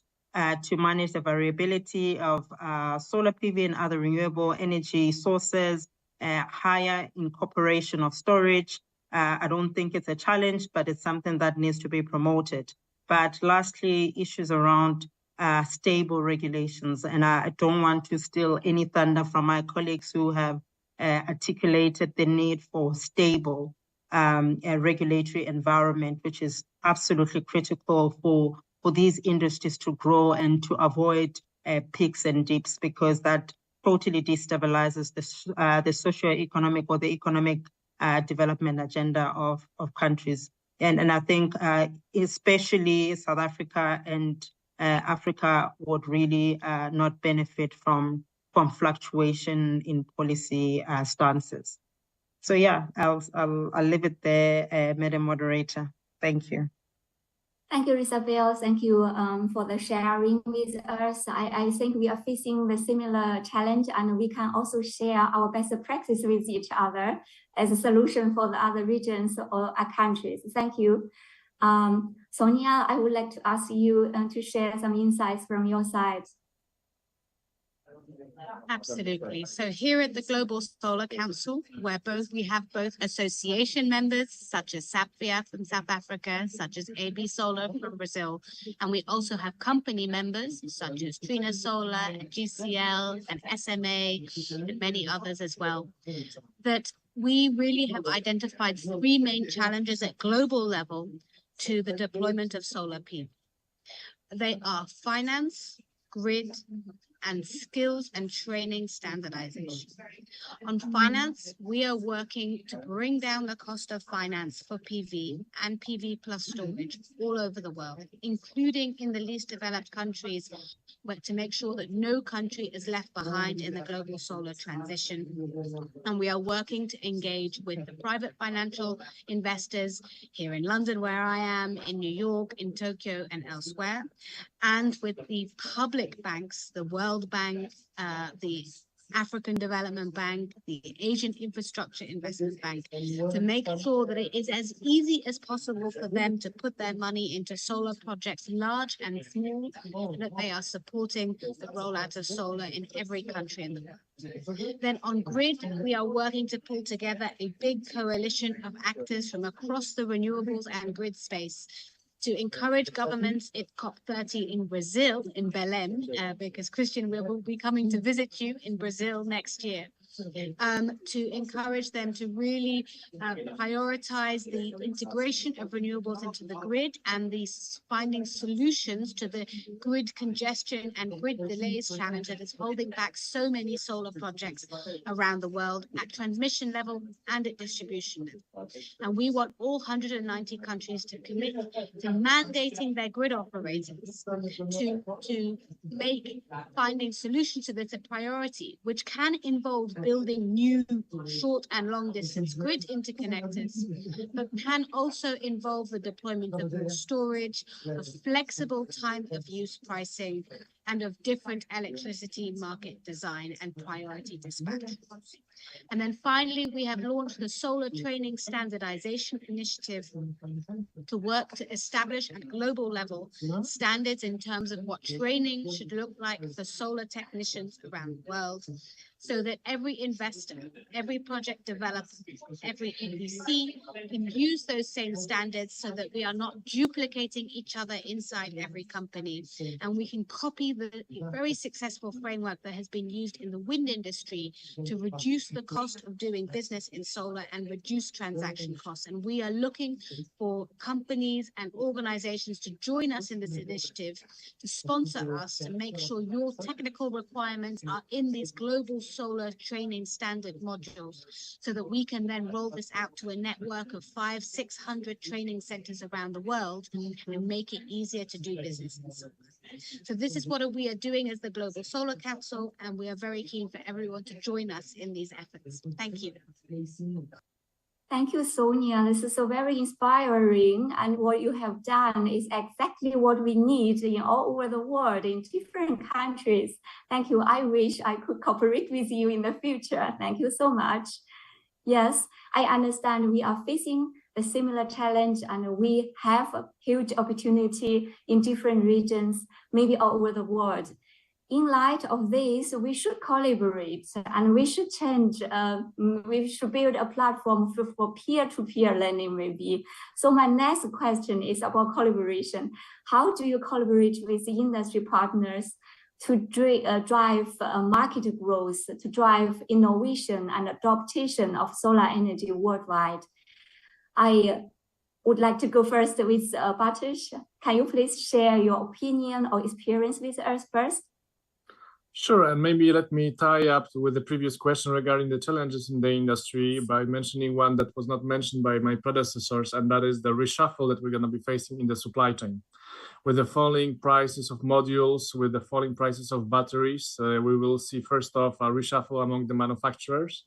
When I traveled to China mid last year, there seemed to be a very common expectation that this overcapacity will be pretty much cleared up by the end of 2003. That has not happened, and I don't think it will happen in 2024 as well. The reason being that after the recovery, post-COVID recovery in China, plenty of money poured into the PV space in China, and many manufacturers are sitting on essentially what I would describe as a war chest of capital that they can use to try to wait out others and not shut down or reduce their capacity. So there will be a reshuffle. It's not going to be soon. I think it's going to continue well into 2024 and or even 2025, the overcapacity. That will have an impact also downstream on distributors, with many distributors still sitting on stocks. Last year, the name of the game was modules. This year is going to be inverters and batteries. String inverters and batteries, of which the prices are falling. And the impact it's going to have on distributors is that with the falling prices of components, it's becoming more and more difficult to manage the existing distributorship model. And that's just because a single salesperson, there's only a certain number of clients, installers, smaller wholesalers that he or she can serve. And with the falling value of components, that means that the turnover generated by a single salesperson is getting lower as well, making it more difficult for that person to be a profitable addition to the company. The impact it's going to have on the industry is that more and more of the business is going to be carried out online. And that leads me to your question. I'm getting there, which means, now we are supporting a platform that's set up that's called SunStore. And there's a number of similar platforms emerging in the industry that directly connect distributors and manufacturers with installers regardless of where they are. So we will see more and more of business being carried out online. the cheaper the components are, the lower the barrier. The lower the barrier, the easier it is for the buyer to go and buy online. So we are supporting this transition by supporting one of the platforms, but of course there is a number of platforms that are emerging as well. And this will just change the way the components are being purchased by installers and smaller wholesalers, rather than go through the major established single country wholesalers that will be able to procure directly online the components that they need for a given installation. That, I think, will reduce one of the significant barriers that Sonia did not mention, but I think it's there. You know, when a country introduces a new regulation and the industry starts to boom, the demand starts to boom, there is no supply chain set up for people, installers and investors alike to purchase components locally. And this barrier can be overcome with the emergence of the online trading platforms. Yeah, we've seen that for sure. In Poland, we had the same situation when Poland started to develop as a market very, very quickly. Installers were struggling for components, and distributors were making unhealthy margins on that. Yeah. Now, with the emergence of pan-European platforms, this is no longer going to be a challenge or an obstacle whenever demand starts to surge following a certain change in regulations. Thank you, Bartosz, for sharing also your opinion about the challenge, the reshuffle of the supply chain globally, and also the new model of online trading platform. This is very exciting, and thank you for sharing the information with us. And the next one, I would like to ask Tony to share your opinion with us. Tony, the floor is yours. Yeah, thank you. I think it will be mentioned about all the business partners and the industry participants already. We have been a very strong business partnership through the years, and we will continuously with all the fellows industries to be a partner together with a cooperation deeply. But we are more emphasis on we have active participants from the industry advocacy and the standards developments. So we do see a lot of like industry associations, advocacy group, and the policy makers. Probably we will be more interested and more focused on getting their awareness and this understanding about this industry involvement, not only in the solar but the energy sections. So we will be have a significant part of the energy distribution in terms of our systems.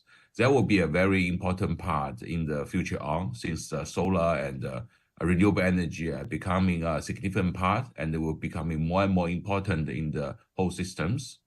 Furthermore, I think we will prioritize ourselves in the knowledge sharing and the building, not only in the solar industry and the electricity industry, but as a whole society in terms of understanding about renewable energy, how they works and how they being function well, and how to involve ourselves, be a dominant energy source in the worldwide. So we have been participating with the some of the training institutions or the education organizations. So we have developed some of the work programs or workshops with in some of the training professionals in the energy sections. So through this kind of cooperations, we do believe, we have our influence, and by understanding of the larger population about renewable energy and how it becomes significantly impact on our lives. So that was also a very important part where I should be adding. And the last but not least, we think the customer cooperation is the most important. So all these our ambitions and targets will be together with our customer to have their voice be heard in the worldwide and the different sections. Thank you. Thank you, Tony. And now I understand why your company is so successful all over the world. Yeah, Marcus, are you still with us? I didn't see your camera on. Mr. Marcos, he leaves because some emergency, so we can go on. Okay, thank you. We know climate change has become one of the most important topic in the process of high quality development of human civilization. Faced with this global challenge, it is necessary to get wisdom and strength from all over the world and adhere to long-term systematic green and low-carbon development. In this regard, the active participation and value contribution of the global business communities are crucial. And in this regard, maybe you are aware that JA Solar has recently launched a proposal or initiative called Global Green Industry and Commercial Low Carbon Development. This initiative aims to gather representatives from green energy and global business pioneers to jointly explore and promote sustainable business practices and drive the development of the global green economy. For sure, I believe Tony is very familiar with your own initiative. I would like ask the other 5 or 4 panelists, could you please share your opinion on this initiative, maybe in 1 minute, considering the time we are a little bit behind the schedule. Christian, can you go first? Yes, of course. I think it's a huge initiative and very important. I only think that they have to include the government and the people who needs to be transferred for the let's say that the dirt sector to the clean sector. So what should we do with the persons? We can be able to use their knowledge on the green sector.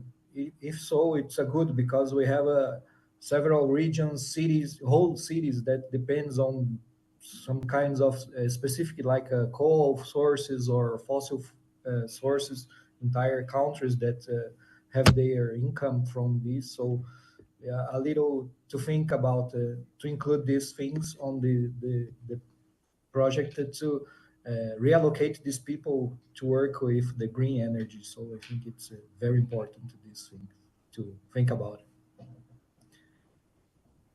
Thank you, Christian. Sonia, may I ask you about your opinion to the initiative which is launched by JA Solar?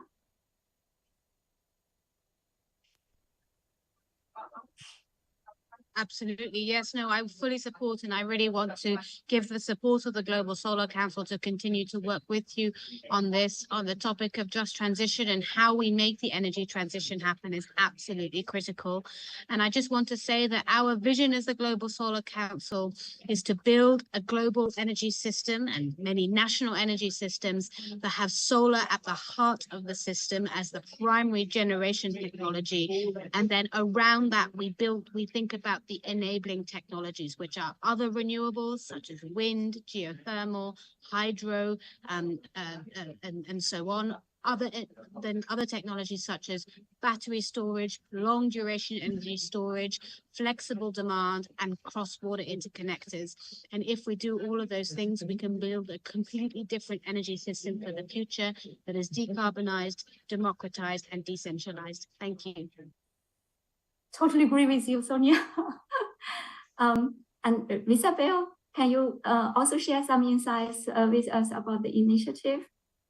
Fantastic. Thank you. First of all, congratulations for this fantastic initiative. I believe it's timely and it's much needed. What I would like to say is that as we implement it, we need to be mindful of inclusivity. So making sure that we include everybody who needs to come around the table, including the marginalized, underscored, but importantly, government and institutions that are important to their transition. And that we need to maintain and position solar as the key solution to the transition, the green economy transition, or the energy transition. I think we also need to make sure that the goals are clear and that we're not duplicating efforts, many efforts of other organizations. That's why we are open to engaging and collaborating with JA Solar. But I think initiatives and programs are only as good as the impact that they make in society. So we need to be upfront, able to measure and to have success measures in place before we even implement, so that when we're successful, we can say, oh, this is what we achieved. That is what we aim to achieve. And indeed, we achieved it. Yeah, thank you. Thank you, Isabel. Thank you, Isabel, also for your suggestion. This is very useful. And then last but not least, we still have Bartosz with us. Can you also share some opinion from your side, please? I think it's a very timely initiative, right? Especially we discussed earlier how susceptible our industry is to changing regulations. The CNI space is typically more robust and less sensitive to changing regulations than residential, for example. And this makes it, I think, a very worthwhile long-term initiatives. We were definitely seeing also in our sales and among our clients an increasing interest in the CNI. The residential seems to be a little bit stagnating in many markets, so it's definitely a good direction. On our side, we're also trying to make solar available to institutions that typically do not have the means to make it to carry out the installation or finance the installation by themselves. So we're running a program in which we partner with suppliers, with manufacturers, and also with installers, our clients, to deliver installations for institutions that take care for kids. So it's pediatric wards at hospitals, it's orphanages, it's schools. We've carried out 15 installations like that with our partners, with our manufacturers that we work with, and with installers that are our clients, totally for free for these institutions. And I think this is important also for us, not only to think about the business side of things, but also to think about institutions that can benefit from the solar energy, but that they cannot afford it at current stage. So I would be very happy if J Solar and other major manufacturers would also engage in this kind of activities. There is a lot to be done. We carried out also our first installation in South Africa recently. So I'm looking forward to making this as available and as paramount as possible. Thank you, Bartosz, also for the suggestion and a great idea. I think all the information have already noted by JA Solar. So thank you very much, everyone, for sharing your valuable perspective and recommendation and insights with us. For me personally, I feel like I just have a virtual journey with all of you. You guide me to go through the different regions, and then it's very inspiring me. Thank you very much for all your valuable time and sharing. And also from my perspective, thank you, JA Solar, for providing us this amazing platform. Thank you so much for inviting me here. So I hand over back to our moderator, Mr. Chen. Thank you.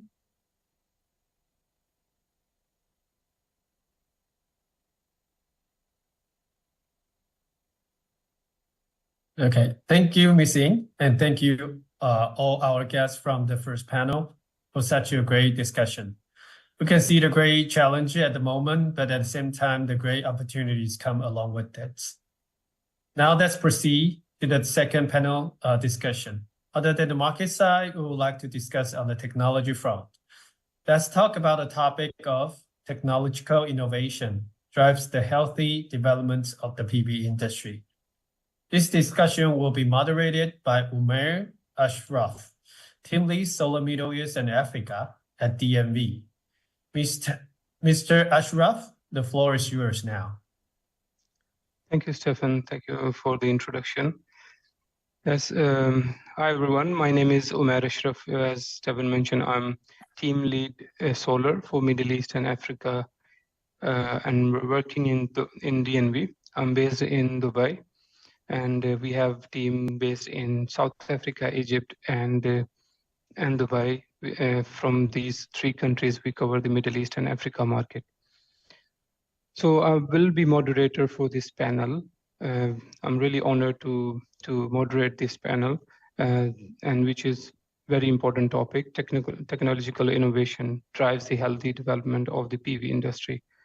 And so with me in the panel today will be Mr. Shaw Ouyang. He's the CTO at JA Solar. Miss Angela Shi is President Global PV Cluster and Vice President Greater China at TUV Nord. And we will have also Harry Schemelzer, NATO. Pardon me if I'm not pronouncing your names right. He is a WEG Solar and Building Director at WEG. And then finally, we'll also have Musad Abdul Nabi, Business Unit Director at Al-Swidi T&D. So guys, I would like to request you if you can turn on your videos so audience can see your videos. And for the audience, by end of this panel discussion, we will also, if time allows, we will also take some of the questions. So feel free to leave your questions in the comment box. About innovation, we know how important this is. Working in technical advisory firm, I can also assure that we have seen many manufacturers, those who were not up to the market pace and innovation, the market left them way behind. And so basically all companies, they need to invest in innovation and give utmost importance to this particular topic in their companies. And I think industry in general realize this. Same, I would like to continue with my questions. How do you actually see in technical innovation impacting the PV industry? Basically, how do we see the impact? So I will start with my first panelist, Mr. Shi Ouyang. If you can tell us about how this technical innovation is impacting the PV industry in your perspective. Thanks very much, Huma. This is a great question, and I think the impact of technological innovation is actually all around to the industry. I give it like a hard impact and soft impact. Hard means to increase the profitability of any solar projects. There was a magic number. Probably I first heard about it like 10 years ago, is that if you increase the solar cell module efficiency by 1% without adding much of the cost, then you will have 6% more of the profit. Surprisingly, as far as I know, it still works today. So this tells you how important the efficiency is. More efficient and more power output the solar panel is for any solar projects. It's not only make some projects even more profitable, but it's also an enabler for some projects. Probably it couldn't be done before, and now it's possible, it's financially viable.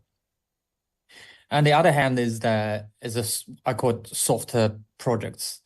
Not necessarily will increase the profitability, but it will, particularly when the penetration of the grid increase, and you will find some conventional working scenarios cannot feed so much renewable energy anymore. Then those softer technologies are getting more and more important. For example, one of the hottest topic is BIPV, called Building Integrated Photovoltaics, which makes the building possible to generate the electricity. And there is another one called VIPV, Vehicle Integrated Photovoltaics, that you can put the solar panels on the car, which can generate electricity to power the EV right away. And as I mentioned in my talk, there are some like self-cleaning technologies that if you put in a dusty area is actually very good. And for some rooftop system, if we develop some shading resistant modules, then for the chimney trees shading, then you can put more panels on the roof. Like some lightweight technologies modules that we JA Solar are also working on for some roof with limited the weight strength. Then that also make it possible to have a solar project on it. And if it is close to the airport, we have anti-glare solar modules to be able to adapt into area. So you see that the impact of the technology development is all around to the industry and make it more profitable, and also make it possible for larger penetration of renewable energy. Yeah, get back to you, Uma. Yeah, very well summarized, Mr. Ouyang. I completely agree with you that there is no end to innovation. You just have to keep innovating and make the market profitable. And this is the end goal, basically, to have more innovation in the industry. And thank you for your thoughts. I will now go to Mr. Harry about your thoughts. What do you think? How technological innovation is impacting the PV industry? Hello, Umar. Good morning here in Brazil. I'm Harry. I don't know if everybody know WEG, but WEG, the company that I'm director from solar, is the hugest technology company in Brazil. We are manufacturing motors, transformers, substations, wind power generator. We really is manufacturing company.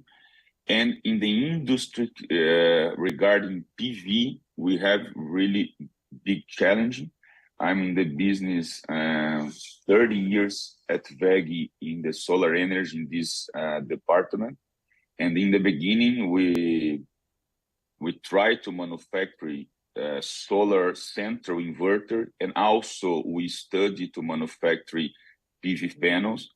And in my opinion, the PV industry is quite hard and difficult because the efficiency or how you increase is always to put down the costs. And this volatility is really difficult to us.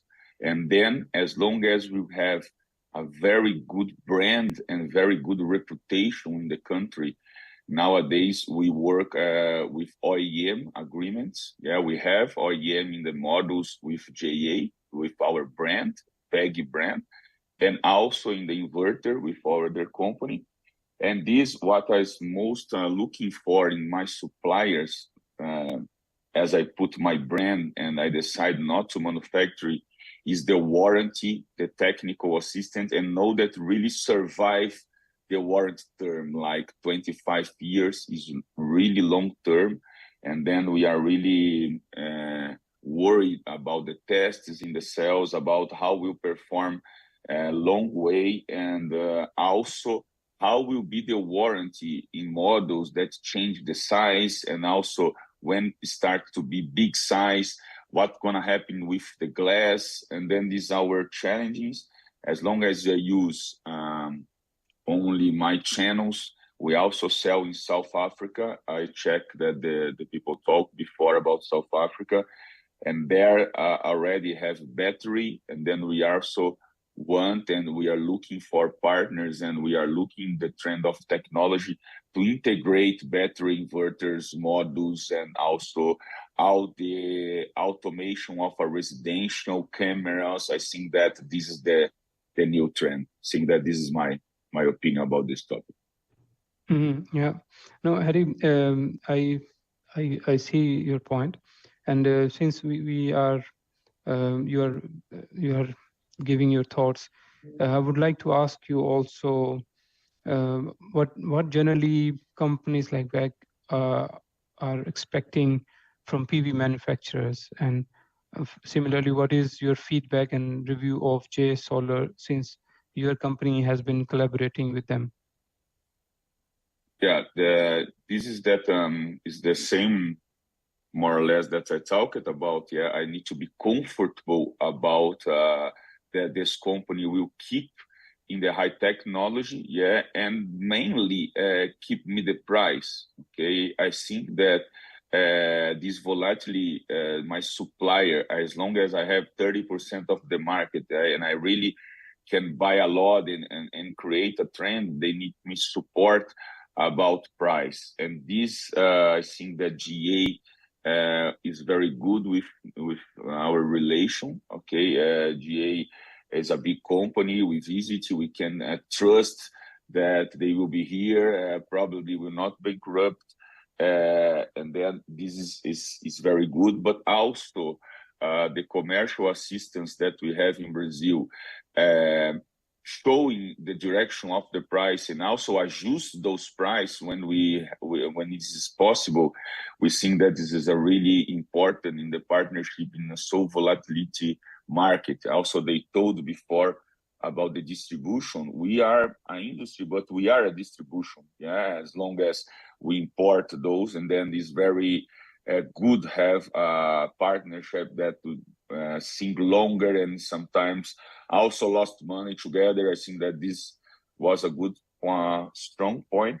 And the other that we really give value is to respect the channel.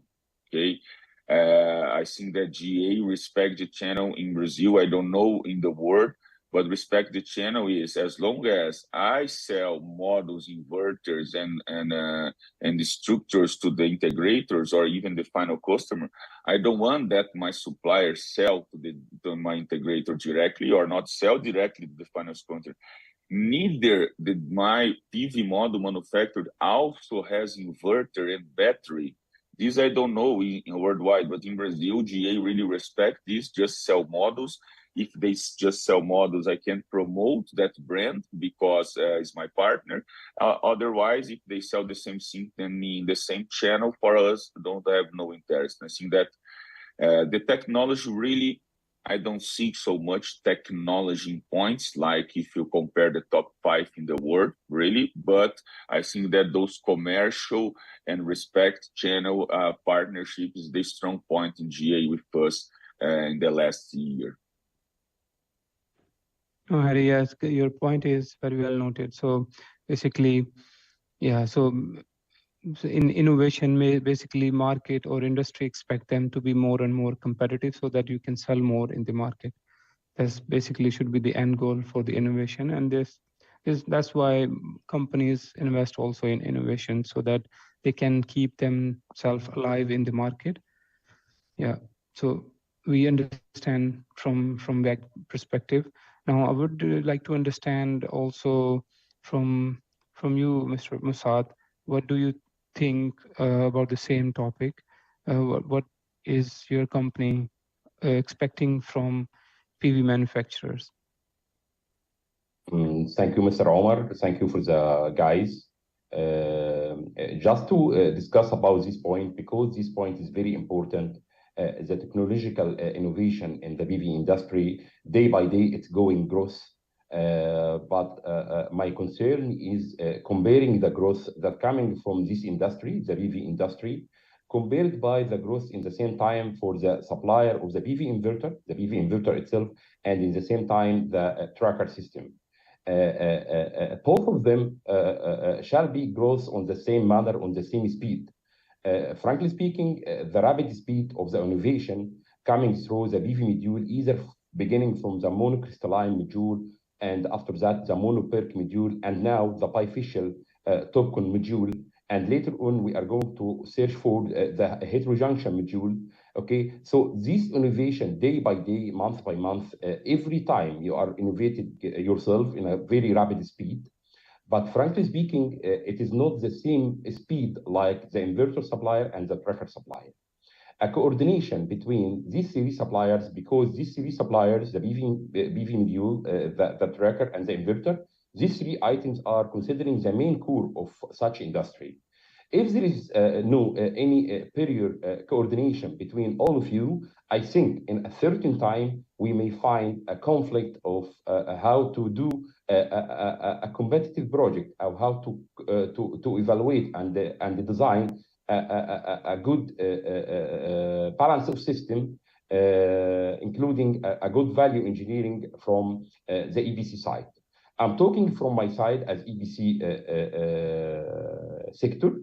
Me as Musad Abdelnabi, I forget to introduce myself. I am the business unit director of Sweden T&D Renewable Energy Department. So I'm talking from the perspective of the EPC. Okay, so this point is very, very important regarding this rapid innovation in this industry.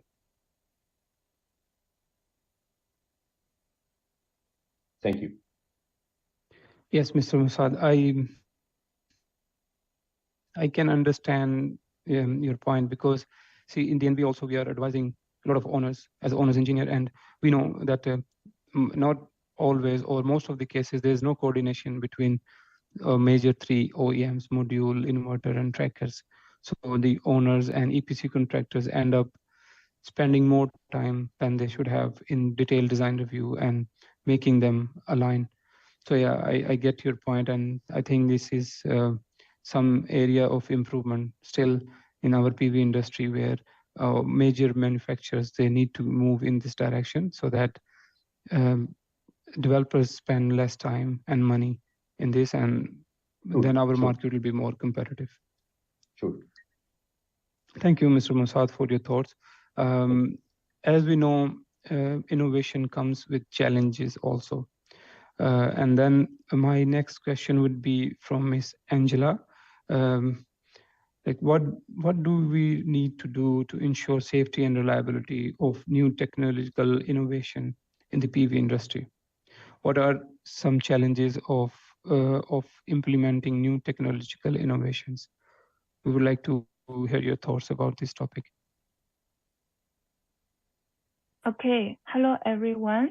So I'm Angela from TÜV Nord. We are a company from Germany for more than 150 years ago, and we offer the services for testing, inspection, and the certification. So regarding your question, I believe every one of you know that with the continuous emergence of new materials, processes, and equipment, PV modules power output continues to improve. We can find actually various technical routes appearing in the market. Here we have two examples.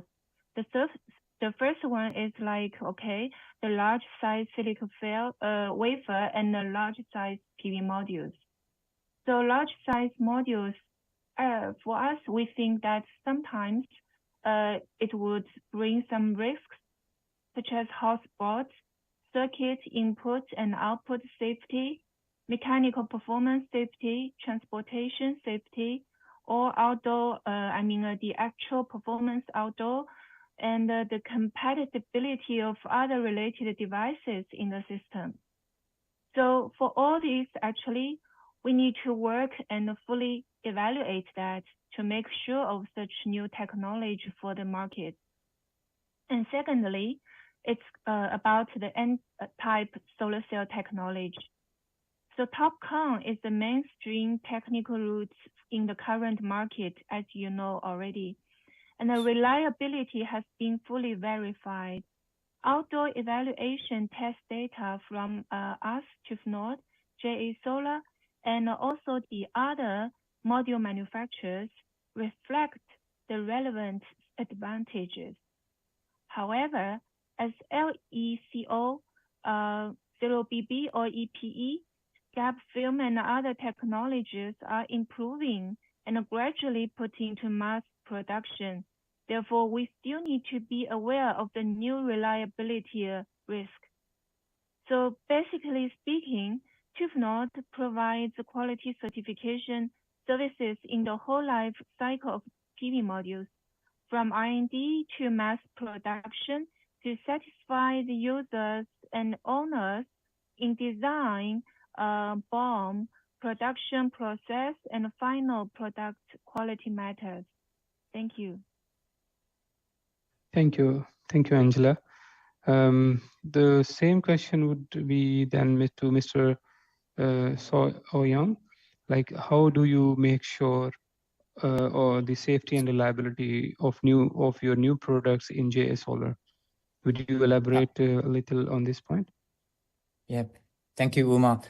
First, I would like to express my thanks to Angela and TÜV Nord for your contribution to the industry. I just want to echo with what she just said. It's extremely important how the certification body and the manufacturer working together hands on hands to solve some problems associated with the innovations. like JA Solar, we do R&D and also mass production on various technologies.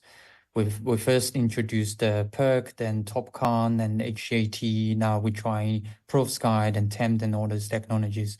What we realize is that all the new technologies have new degradation models and failure mechanisms. We have the best engineers, in-house engineers, and we also work with institutes, but we know there's just something new that associated with the new innovation that is not quite understood by the industry. So we really need to work with the companies like TÜV Nord, which could help us to develop the new testing sequence, acceleration test, not necessarily would be able to reflect all the problems in the IEC standards. So we want to understand more. We will help to understand more. Before that, we will be very conservative to the product we introduce to the market. But we still hope we can, by more understanding and design correctly, to really minimize the cost and the risks to our clients and really make our product cost effective. So yeah, that's a ongoing question. I believe then we have to work hard on it. And if you just as I said in my presentation previously, that we have annually 25% new installation each year, a growth each year. That means every year we almost face 1/3 to half of new installation. So that's the that's the scale of the risk we have to face. But we are lucky we have experts, and we can always work together to try to solve the problem. Yep. Yes, Mr. Ouyang. Basically, to summarize, from JA Solar perspective and TÜV Nord perspective, basically both manufacturers and certification bodies, they need to collaborate to have secure and safe environment for innovation for the developers, so that they can trust on the products from the manufacturers. So I think, yeah, this is the way to go, and market is, or industry is moving in this direction. I can see in different contracts, testing requirements are different, and yeah, in general, industry is following this practice. So thank you very much for your thoughts. Now I would ask Mr. Musad about some of the challenges in implementation of new technical innovations. Thank you, Omar, again. Discussing about the challenges that may face the EPC contractor, because the EPC contractor and the developer and the owner are on the same pocket. So we are going to discuss about the challenges that can affect the balance of system, and finally will affect the levelized cost of energy, finally that will implement on the developer side. Okay, some of the challenges for sure will be some technical characteristic about the PV module, like the power loss due to the temperature degradation for sure, and in the same time due to something like the dust solution, because as you know, most of the projects right now are in the Gulf area. The utility scale project is in the Gulf area, which is and in North Africa, and these projects already, these locations already having very high temperature, and in the same time they are dusty area. So some of the challenges regarding the PV module suppliers in general, how to having a good effort to reduce these losses, the power loss due to temperature and the power loss due to the dust. Very, very important at the module of the supplier of the module to reduce these losses. Okay, sure, 100%. Our target, all of us, our target is to have a very high efficiency to reduce the balance of system that will implement for sure the levelized cost of energy of the solar system in general. Thank you, Omar. Thank you, Musad. Thank you. In general, I just want to give a comment. For me, I think in general, whenever there is a new product as a result of innovation, it's challenging for that product to become bankable. So I think all three partners, manufacturers and certification bodies and developers, they need to do some testing and reliability. So for the lenders to give them comfort and then to make the product more bankable. I think this is what has been done so far. And yeah, I think it is the way to go also in the industry. Now I would move towards Miss Angela, you again. How do you foresee the future of technological innovation, and how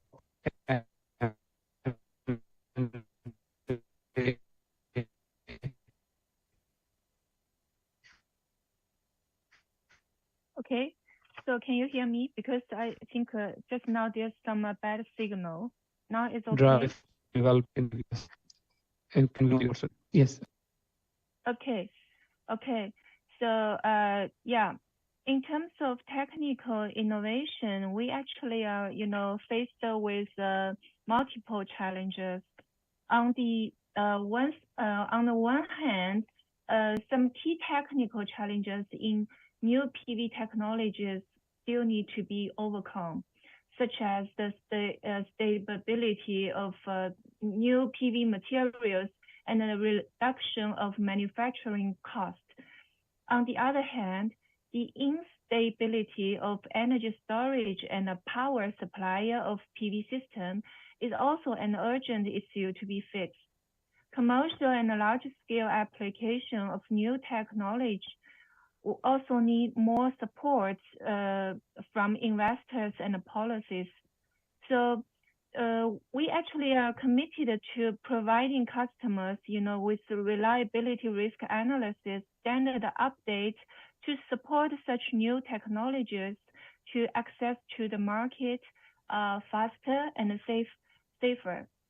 So for future technological innovation, with the increase of scientific research and a promotion of interdisciplinary cooperation, important breakthroughs will be made in efficient PV materials, manufacturing processes, and energy storage technology. So these innovations can not only improve the efficiency and the reliability of PV system, but also reduce the LCOE, thus further promote the vigorous development of PV enterprises. At the same time, international cooperation will also play an important role in the development of new PV technologies by sharing research results and technical experience to jointly address the challenges of global climate change and energy security. That is my point and my opinion. Yeah, thank you. Very well described, Ms. Angela. Thank you very much for your thoughts. Thank you. And I would like to now give the mic to Ms. Oyong again to give his final remarks about the same topic. How can we actually drive the prosperous development in the PV industry with the new innovation in the PV industry? So in the PV industry and PV R&D, we always say we have a golden triangle: is the efficiency, high efficiency, low cost, and high reliability. I think we would see, we've already seen the solar cell efficiency above 26 for mass production. I think 27 will not be very far away.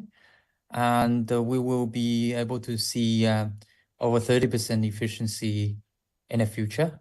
So that's going along the way. At the same time, we see the reliability and warranty extension from 15 years, 20 years, 25 years, 30 years.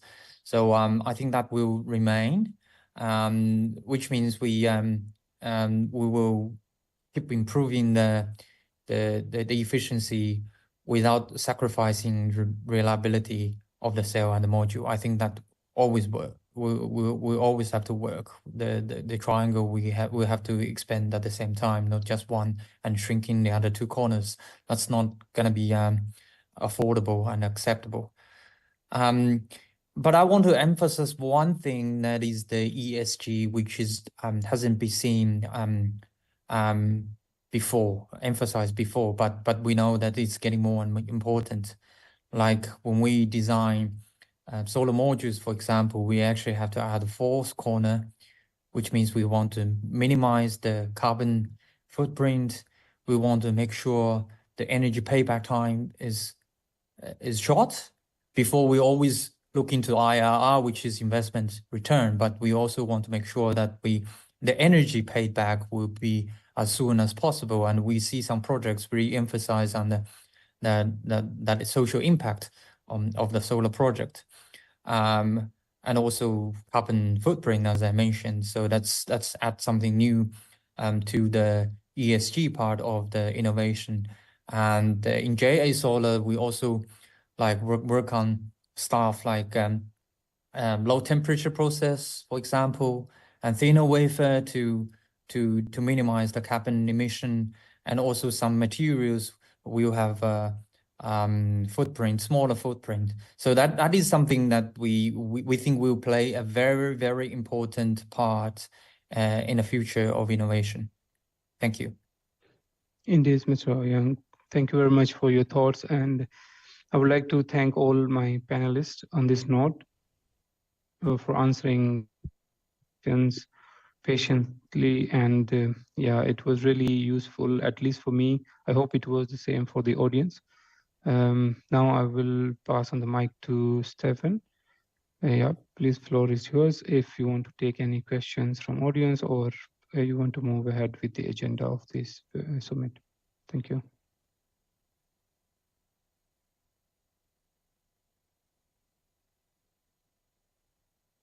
Thank you, Omar. Thank you. Thank you, guys. Goodbye. Thank you. Thank you, Musad.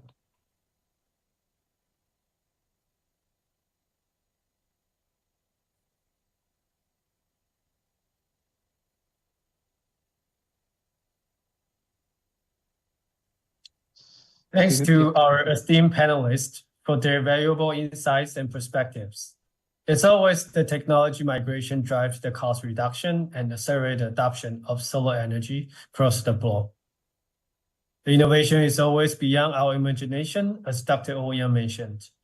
And these innovations and improvements of technology also the key factors boosted the market in the past decades. These technology innovations really help shape the healthy development of the PV industry. With that, we have come to the end of today's Global Summit. Thank you so much to all keynote speakers, panelists, and attendees for your active participation and insightful sharing. After the launch of a new initiative, JA Solar will continue to adhere to the core concept of global green industrial and commercial low carbon development. Let's join hands together to become the backbone of promoting the goal of carbon neutrality and play an important leading role in reducing carbon emissions and promoting the vigorous development of green energy industry. Thank you once again. Goodbye, everyone.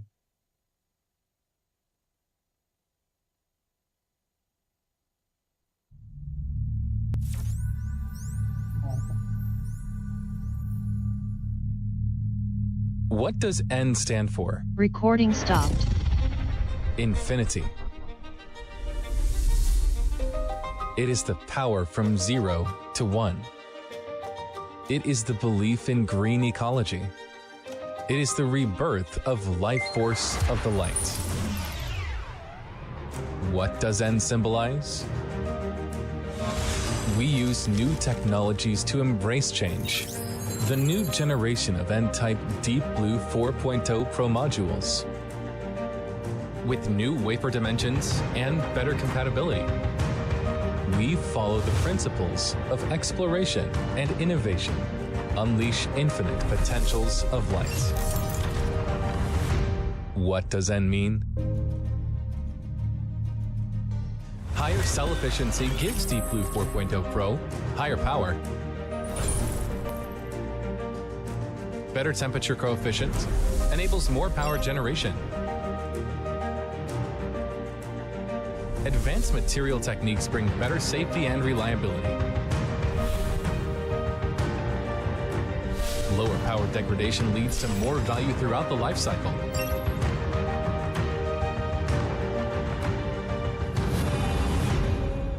What does N indicate? We lead every step in technological innovation. We witness every step in energy revolution. On the path of pursuing energy efficiency, we have never ceased exploration. Bring N to every household. Let N assemble across mountains and rivers. Make light create infinite values. What does N denote? By the power of nature, we achieve sustainable development. With a carbon neutrality mission, we build a green future. We care about energy. We care more about tomorrow's environment and you in the future. Advances with unlimited potentials for PV development.